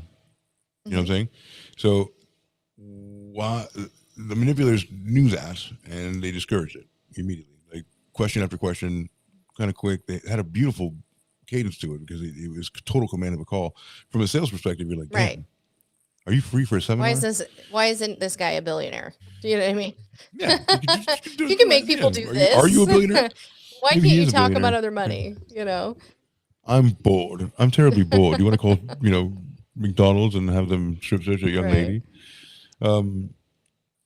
So the manipulators discourage the break in momentum. They don't want you to pause. They don't want you to call somebody else. They don't want you to kind of like when people talk about scams, right? Like the scams that are over the phone, like the elderly people getting scammed. It's horrendous. Why? It's good. I need you to go to the bank. Go to the bank. I'll be on the phone with you. Like, oh, it's Microsoft. Log into your account, and they're already hacked into your computer. It's $35. Yeah. I will send you back $3,750 if you go to the bank now for $37. You're like, what? And then old people are like, okay, sure, sounds good to me. Or my grandkids in jail. I gotta bail them out. Hey, Martha, going down to the. I gotta go to the bank for what? Microsoft. So they want the whole world to be reduced to two people. Right. That person on the other side of the line and the manager who's quaking in his boots. Going, what do I do? How do I call McDonald's? Yes, you should call McDonald's. You should call corporate and be like, these people are. I mean, you want to see what CYA means? Cover your own ass. Cover your fucking ass. CYFA. Cover your ass. So if you really want to CYA, of course, officer. Hello, Mr. Ronald McDonald, or whatever the fucking corporate, right. Send people. I need help. So, they want the entire world to reduce to that, and the person issuing the instruction and the person obeying it. The moment the third perspective enters the room, the spell can break. Absolutely. I like the way that we called it a spell, because it is. You're enchanted. Absolutely is. Mm-hmm. So,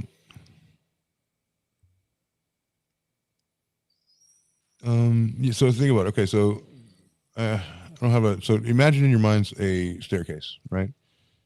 You bring an employee to the office, and you question the employee, right? And I'll make a graphic next week for this kind of stuff.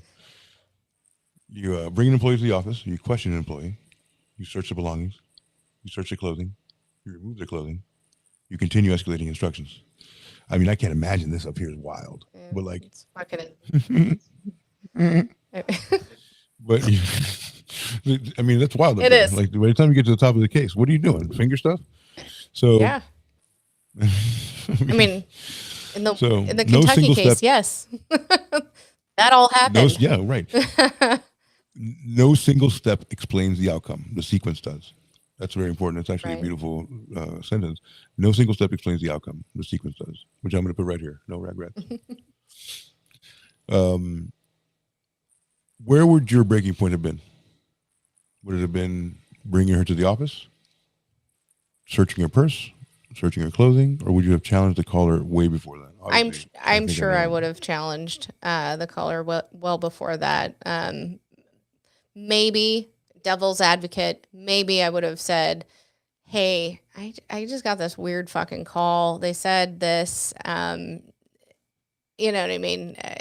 Did you?" I mean, that sounds like you know what I mean? Maybe devil's advocate. Maybe because initially you'd be like, I don't know, let me call him in and ask. You know what I mean?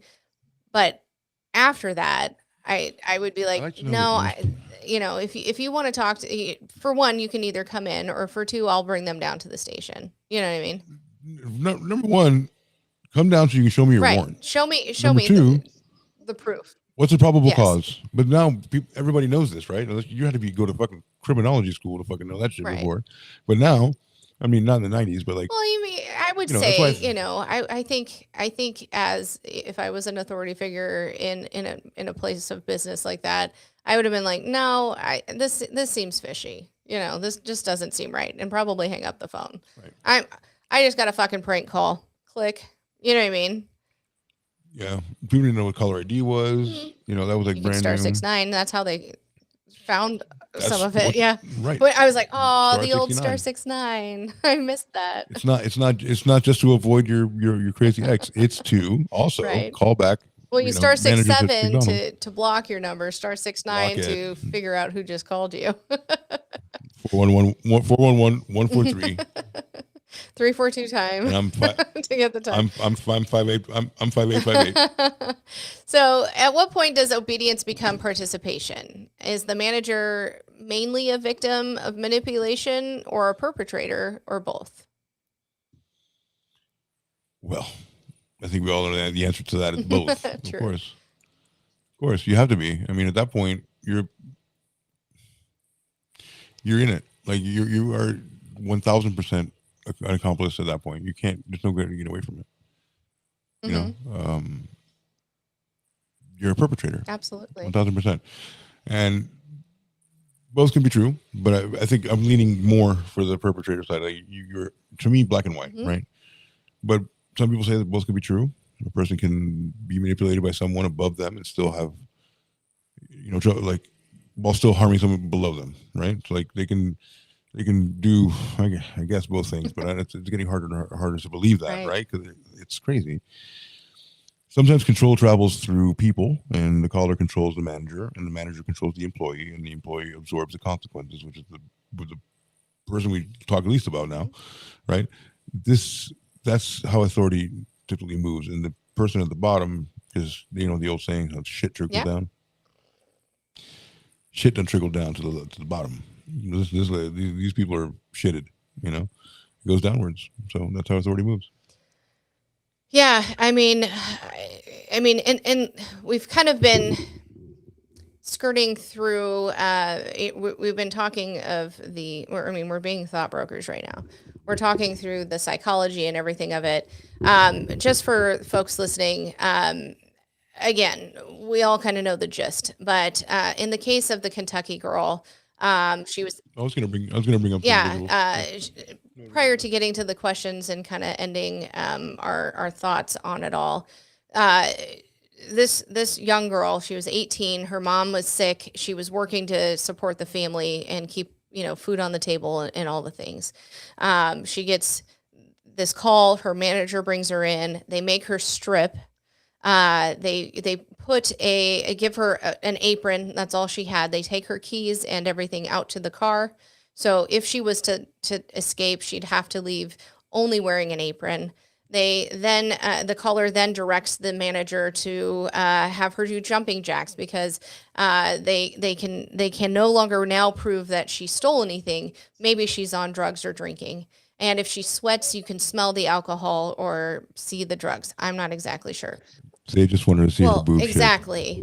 So the caller can now hear her doing jumping jacks and calisthenics over the phone. Then the caller directs said manager to rub the sweat on her skin because if she's doing a certain sort of drug, it will turn green. Are you fucking kidding me? That's not how that works. Oh God, that's not how that works. And then a cavity search, and then the caller directs said manager to have this young 18-year-old girl who has done nothing give the manager a blowjob, and she does. No, because he's forcing her to do that. At that moment, how the fuck do you not go, fuck off, I'm over this? Finally, no, because at that point, you're thinking, I'm going to get away with the blowjob because the cop's telling me to she's do a young fucking 18-year-old good-looking girl. Finally, and I don't get too much land. After the blowjob is performed, said manager has to go out to the front to deal with something, and the custodian, the janitor comes in and goes, hold on, this isn't right. And he stops it and calls the actual fucking police. It takes finally somebody with a fucking brain to go, this is enough. This is ridiculous. This is enough. Like, what do you mean? She ended up, and here's the crux of it all. McDonald's had multiple chains of McDonald's had this caller call in and had reported it to corporate, but corporate did not tell all of the McDonald's chains. So she ended up suing suing McDonald's for like, I think $200 million or something. So we haven't talked Yeah. about it. We haven't talked about McDonald's role. Yeah, in all McDonald's role was insane. But honestly, it's the whole fucking thing. And not, I mean, it wasn't, I don't know. It's just crazy. So this started back in 94, and the very first person that they think it happened to, she had gotten to the point where they had her strip, but one of her coworkers came in and said, dude, this isn't right. This, and helped her get dressed and get her out. So thankfully it hadn't gone to the point of blowjob. You know what I mean? a blowjob porn. And Yeah, I heard about and that. there was another chick who worked at a Taco Bell who had this happen to her, and corporate fucking blamed her, and she tried to file suit against corporate and was told that they were going to get her psychology, her psychiatrist notes, because she had to go and get some help after this. She had trauma, and she thought that they would bring up something in her past, which probably was nothing, but they were going to make her look like a whore, and they were going to use that against her. They tried to do that against the young girl in Kentucky. It's fucking mind-blowing on how all of this continued to happen. And they did end up finding who they thought it was, and pretty much probably who it was. However, what do you charge them with? Right? Right. A really bad, it's a prank call. Right. I mean, there's obviously a crime going on. They didn't, For you sure. know what I mean? And looking into it, the first officer that when they found out who it really was, because of the calling cards, because back in the day we all used calling cards on payphones, right? But because of those calling cards, they were able to pinpoint it to him. But and they found video on surveillance from like Walmart where he bought them and things. But the first officer who went down was like the guy worked in a corrections facility and was a corrections officer. And so they found the guy, and they were like, do you want to see him? He was like, sure, let's do it. And he began questioning him. But what they had planned to do was surveil him so they could catch him in the act. That never happened, and he was able to get off. Yeah. Of course, you had no real, evidence. I mean, Literally also and figuratively. I assume this was the case. right. But he was doing this from payphones. So, I mean, I don't know. That's pretty smart, though. If you think about it, that was, Yeah, and I don't know. Honestly, had this happened, had they kind of tracked it down to calling cards prior to 9/11, they wouldn't have been able to track it those calling cards to this man. Right.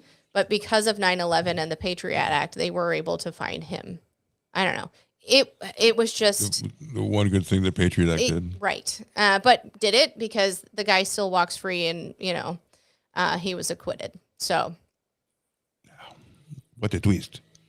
I don't know. So, as you were saying, right? So, this is the Mount Washington. This is a frame taken from the Mount Washington McDonald's surveillance video. It's part of the court. Donnie said, "Do you think the caller ever thought, holy shit, this idiot is really did it? Now what?"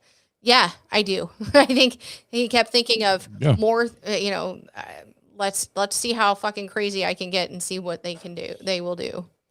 So. Well, there you go.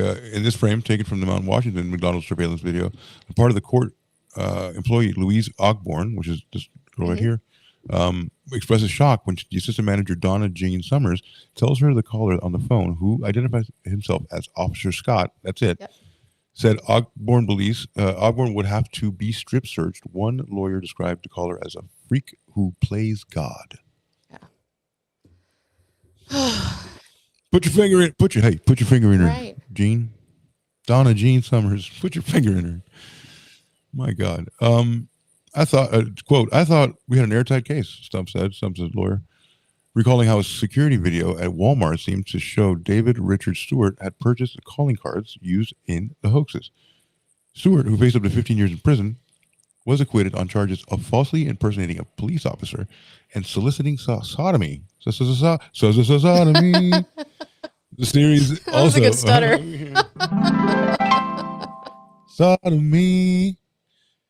The series also notes that the caller called as many as 100 fast food restaurants over 12 years. 12 years. 12 years.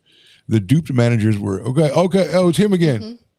It's Officer Scott again this year. He demands that you be sacrificed. So here's the Kentucky case, right? So we're talking about that. So Louise Ogburn, who was the minimum wage worker that Sam was talking about at the McDonald's in Mount Washington, she's singled out because she fit the description of an employee the caller alleged had a stolen purse.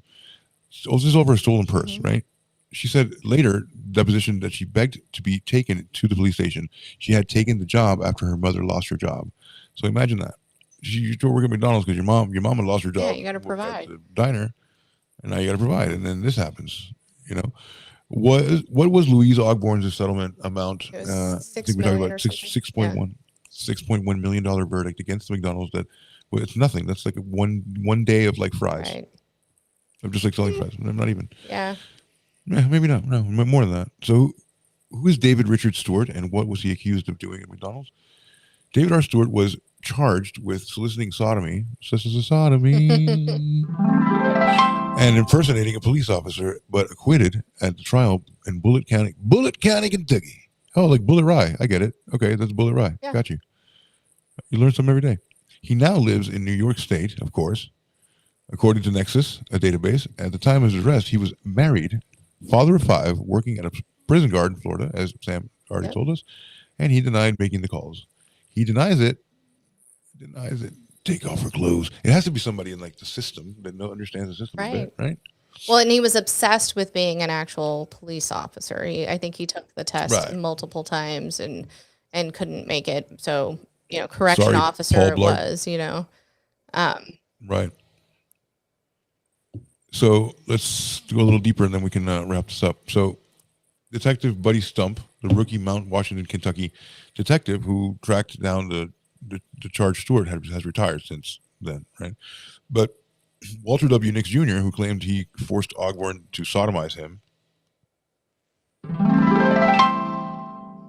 and assault, is sentenced to 5 years in prison. A former exterminator. He lives in Harlan County. He was engaged to Donna Jean Summers. Hey, who was the assistant manager at the McDonald's, but she called off that marriage after the hoax. She only got I don't want to marry you no more, I believe. Oh, for enacting the shit. Yeah. So, Compliance is a movie based on the story, a fictionalized movie of it, premiered in 2012. Yeah. This has happened a while ago, and that's what really got me, because there's a couple of adaptations of it. And I think just now it's getting to Netflix. So, of course, don't pick up the phone. The documentary can be streamed on Netflix.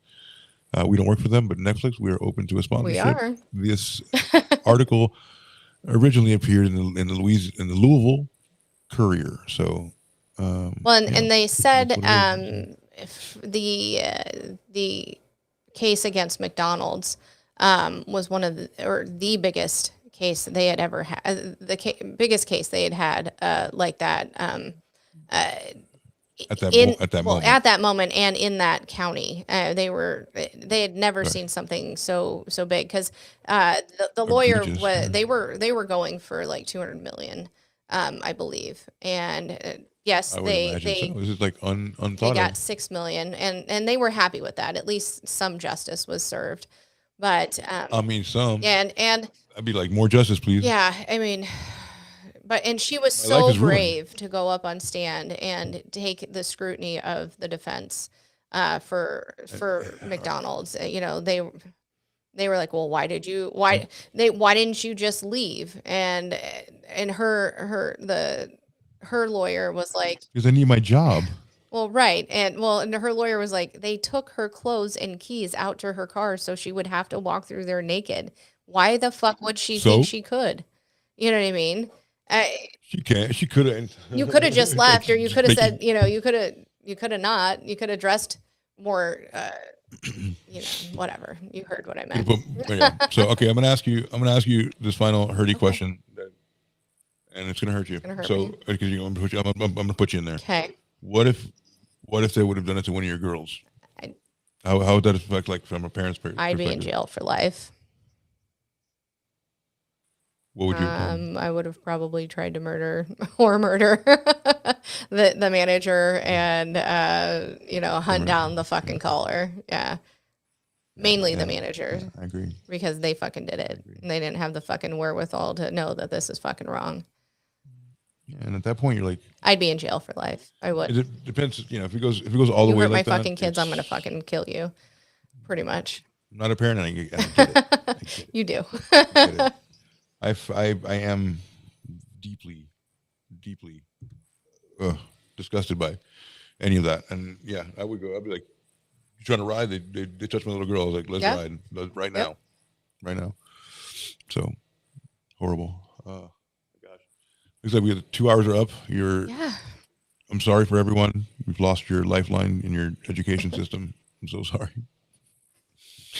It's going to be over. But we have so many cool Oh my things gosh, it in was the works, right? great. I think the way we went about this, with summarizing kind of the story at the end, but really going through the psychology of it was a great way to approach this. I think we have Yeah. something unique. Yeah. I think we have something unique, especially with the things we can implement, and like the psychology corner, Love it. and like and what was the other one? Ah, The red one. what was the red one? That was I just clicked out of everything. Cognitive when we see it, dissonance. but yeah. I think Okay. something like that. No, critical, Right. something critical to say. Oh yeah, you're right. I had to like Critical make sure fact. there was a distinction. That's it. Critical fact. Boom, boom. That's right. it. I'll make a bunch of this. So I think it's gonna be fun. Yes. I think it's gonna be informative as never before.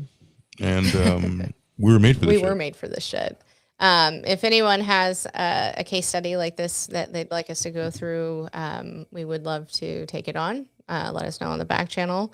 Mela, I know you signed off, but let me know what you want to do in a couple of weeks, and we will definitely delve into it. Let me know. All right, so that was a great. I learned a I did lot, too, First yeah. of all, I learned a lot about how stupid people can be, and how manipulative people can be, but also how vulnerable. I think more so. I'm not. I know there are evil people that are willing to do that. That doesn't shock Right. me. The vulnerability of people shocked me with the Milgram case and this one and the social experiments. Like the cops that pretty much tortured people because they just had the power. Right. I believe that power completely corrupts you. So when you don't have much of it, but you just have enough to touch what's good, but you want more of it, you're in a unique space to get. And I fucked. think definitely when you pose yourself as a person of authority, it lets you get away with quite a bit more than if you were just Joe Blow off the street. You know what I mean? You couldn't call and say, hey, I'm said customer, and I think this person stole $50 out of my wallet. Go check them out. You'd be like, fuck that. Call the police. I'd be like, where's my Right. badge? Are you deputizing me? I think that's the first thing you have to think about. Like, first thing that comes to your mind is like, they don't pay Right. you. They don't pay you. And we're like, grocery stores are making us do our own shit, pay for our own shit, carry our own shit. Like, we're just used to doing things on our own just to get it done. This is not one of those No. things where But like the again, cops are if not somebody poses here. themselves as an authority figure, like a police officer, I think people are more apt to at least start the process. When things got to the point of cavity search and blowjobs, yeah, I do. Like, Do you think the caller ever thought, holy shit, this idiot really did it? Now what? yeah, like, okay, let's think of more things. But when it comes to that, Time to party. I mean, I don't know how it got to the point where these poor young kids, again, it wasn't just girls, it was boys too. There was a Wendy's in Massachusetts, or a few Wendy's in Massachusetts that this happened to, and it was male workers that were targeted. So, I mean, Suck. Okay, take off your clothes. All right, now. Right. Take enough. And I think that's where the clothes. Okay, now sodomy suck his comes dick. through on that one. Bend over. Um, Bend over. But seriously, didn't mean to say but seriously. She goes, but seriously, that's what you did. But seriously, How does it get there? I just don't understand. If I'm the person on the phone, I'm like, fuck off, you know? I think we figured it out. I mean, it is the It's a- steps. it's It a- is, you know, not wanting to be wrong. And all of that, but also the unique position of being in both, Podunk, Kentucky, right. which at first I was thinking, well, everybody, so you know that they wouldn't do that. No, but even more isolated. Evening, Mr. R. Mr. Pantone Black, Mr. R. It's a combination of being unbelievably wrong, but unbelievably committed. Right. Being in a small town, not knowing how the outside world works too much, kind of being limited there. Also, a master manipulator on the phone, Right. limiting you from getting information like new data to form new thoughts. And if you did have the data, could you form the new thought? And like, there's so many variables there. I mean, that's why I think it works specifically in those places, because it's like a cult. If you don't know enough. True. And honestly, one thing that one thing I loved about watching the documentary is the police officer who was a rookie at the time in Kentucky that handled this case. He goes, I found out about this and I was sick. I knew this girl's dad. I knew this girl's mom. I wanted to figure out who the fuck started this, and he made sure that that manager paid. That manager was Mr. R, charged. Go ahead. I was going to ask Mr. R. I wanted Mr. R to be a part of this. I know we're ending it. So, Mr. R, did you watch this documentary? It was a good one. But that police officer was he went down. So the guy from Massachusetts went down to Florida, and he's the one who questioned him too early and brought the caller. Florida was like, we can't charge him. There's really nothing to charge him on. You have this evidence, but we can't really prove he did all of this, right?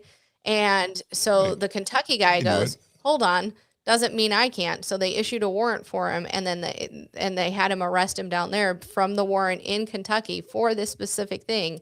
He thought it was a slam dunk case, and again, the guy got acquitted. He had a really good lawyer, to be fair. I'm willing to bet he was white. Yeah. And they didn't have a whole lot. They had evidence, but not enough to prove. They had the calling cards, but do we, can we prove that? Whatever. And again, it was 2004 or 6 or whatever it was when they finally had the trial. But he was really upset about it, and he was like, "This motherfucker's not getting away. I'm gonna make sure he goes to jail." And he tried his damnedest. And it was nice to see, especially when I'll just say this: a lot of times when a woman or a man is victimized like that, there's a lot of victim blaming. There's a lot of victim blaming that goes on, and especially in a small town, southern, whatever. Good old boys, what did you do to deserve this? Blah blah blah. And it was refreshing to see, especially in 2004, that there was a male officer that believed the female victim. I mean, granted, there was video, but believed her enough to go, "Hey, I'm gonna do this for you." So, yeah, there were honorable people. There were people who had still chivalry and whatever, and people who actually joined law enforcement. There's actually, the protector instead of like the end. Like, what do you want me to do? I'll do anything you say, God. Right. All right. So I worship no man. That's why politics and anything, nothing. Police, you got a job. Like, okay, so you applied there and I applied here. Okay, cool. Like, you're not like I get it. You have a special amount of responsibility you have. So, okay. Right.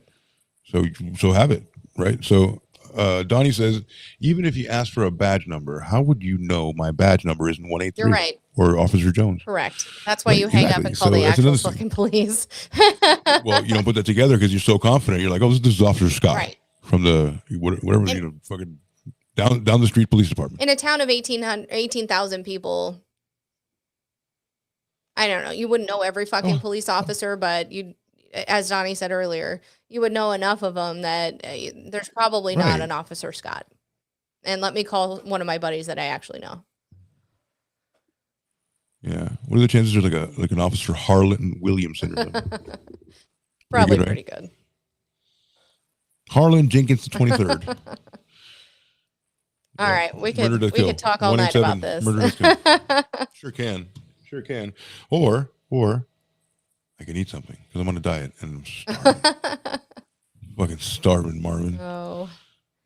Yep, I gotta go eat my salads and shit. No Coke. Fuck. The only thing I have left in my life is Coca-Cola. You can drink Coke Zero is not bad. I've had plenty of Coke. It's not what it's just missing something. It's not even too sweet like Diet Coke. It's just missing something right. You know. Donnie says I looked it up. 4 to 5 on duty and about 15 in a town of that size. So yeah, you would probably know. There you go. So thanks, Donnie. So I appreciate that. Officer. Yeah, thanks, Donnie. You know what? You're hired. But stick around. There's a lot of cool changes happening, but like for the better, not for anything. If you haven't yet, go to the Thought Brokers YouTube page. We need some more subscribers so we can go live there as well. That is the goal. I will get better at downloading these and posting them on our Thought Brokers page on YouTube, and we will be putting out some shorts as well. We have to, because we have to get some subscribers in order to be able to go live, and then it's like a staircase. Our madness is also a staircase. So if you can help us out there, friend of a friend of a friend of a friend. Like I said, awesome things coming around the bend. More informative, more action packed inside each episode, and so much more structured. And we're not waiting for things to come to us. We are attacking. And if you're not ready for it, get ready. Fucking put a diaper on. I don't know. Bring a towel. So we'll see you for episode 9 next week, and look out for some changes being implemented. We'll see ya. Oh, Thought Brokers on Telegram at Thought Brokers on Telegram. Open channel. We get to discuss stuff. You get the episode. Yeah, and you can post what you'd like us to go through next. So or have a discussion. Yeah. Absolutely. All right. See you next week. Maybe. Bye. Bye. Yo, turn the microphone up. Yo, check this out. San Miami, NAC in your sight. That's what I'm talking about. We on the line tonight. It must be Friday night, Check it, right? Thought Brokers on the air. It gotta be Friday night. You know AC and Sam I am. Every take come tight. They come correct with the true crime. Cut through the hype. If you ain't tapped in yet, you behind on sight. They got the news, got the facts. Every angle they glean. Thought Brokers breaking down true crime coats in between. Story veterans, seasoned voices sitting the scene. They've been cooking up these cases for a hot minute clean. If there was trophies for getting lit and still going live, they sweep the whole award show. Every medal, all 5. Buzz brain, sharp tape, still the logic survive. They keep it honest, keep it raw, keep the madness alive. And it's not only news, it's the jokes that they choose. Words are hard. 1-star strip clubs, they review the rules. Very passionate rundowns on them toys you can use. Amazon confessionals, pick a product and mute. Alex murder, OJ headlines, Gypsy Rose in the file, twin flame scammers, Menendez on the case profile. People kidnapped, hoodwinked with a digital smile, scammed and straight up whack. It's in the docket on trial. It don't matter, the fatter that the storyline stack, the better payoff in the end when they're running it back. They break it down frame by frame, every detail intact. Never slack, never clock out, they stay on the attack. Let's act. Sam I am NAC. Sam I am NAC. That perspective is key. Perfect duo to make you look and actually see all the bad in the world, all the rot underneath. From the killers to the monsters living right down the street. They ain't stuck on pretty phrases. They don't dance round facts. Ain't too many extra fillers when they talk on the act.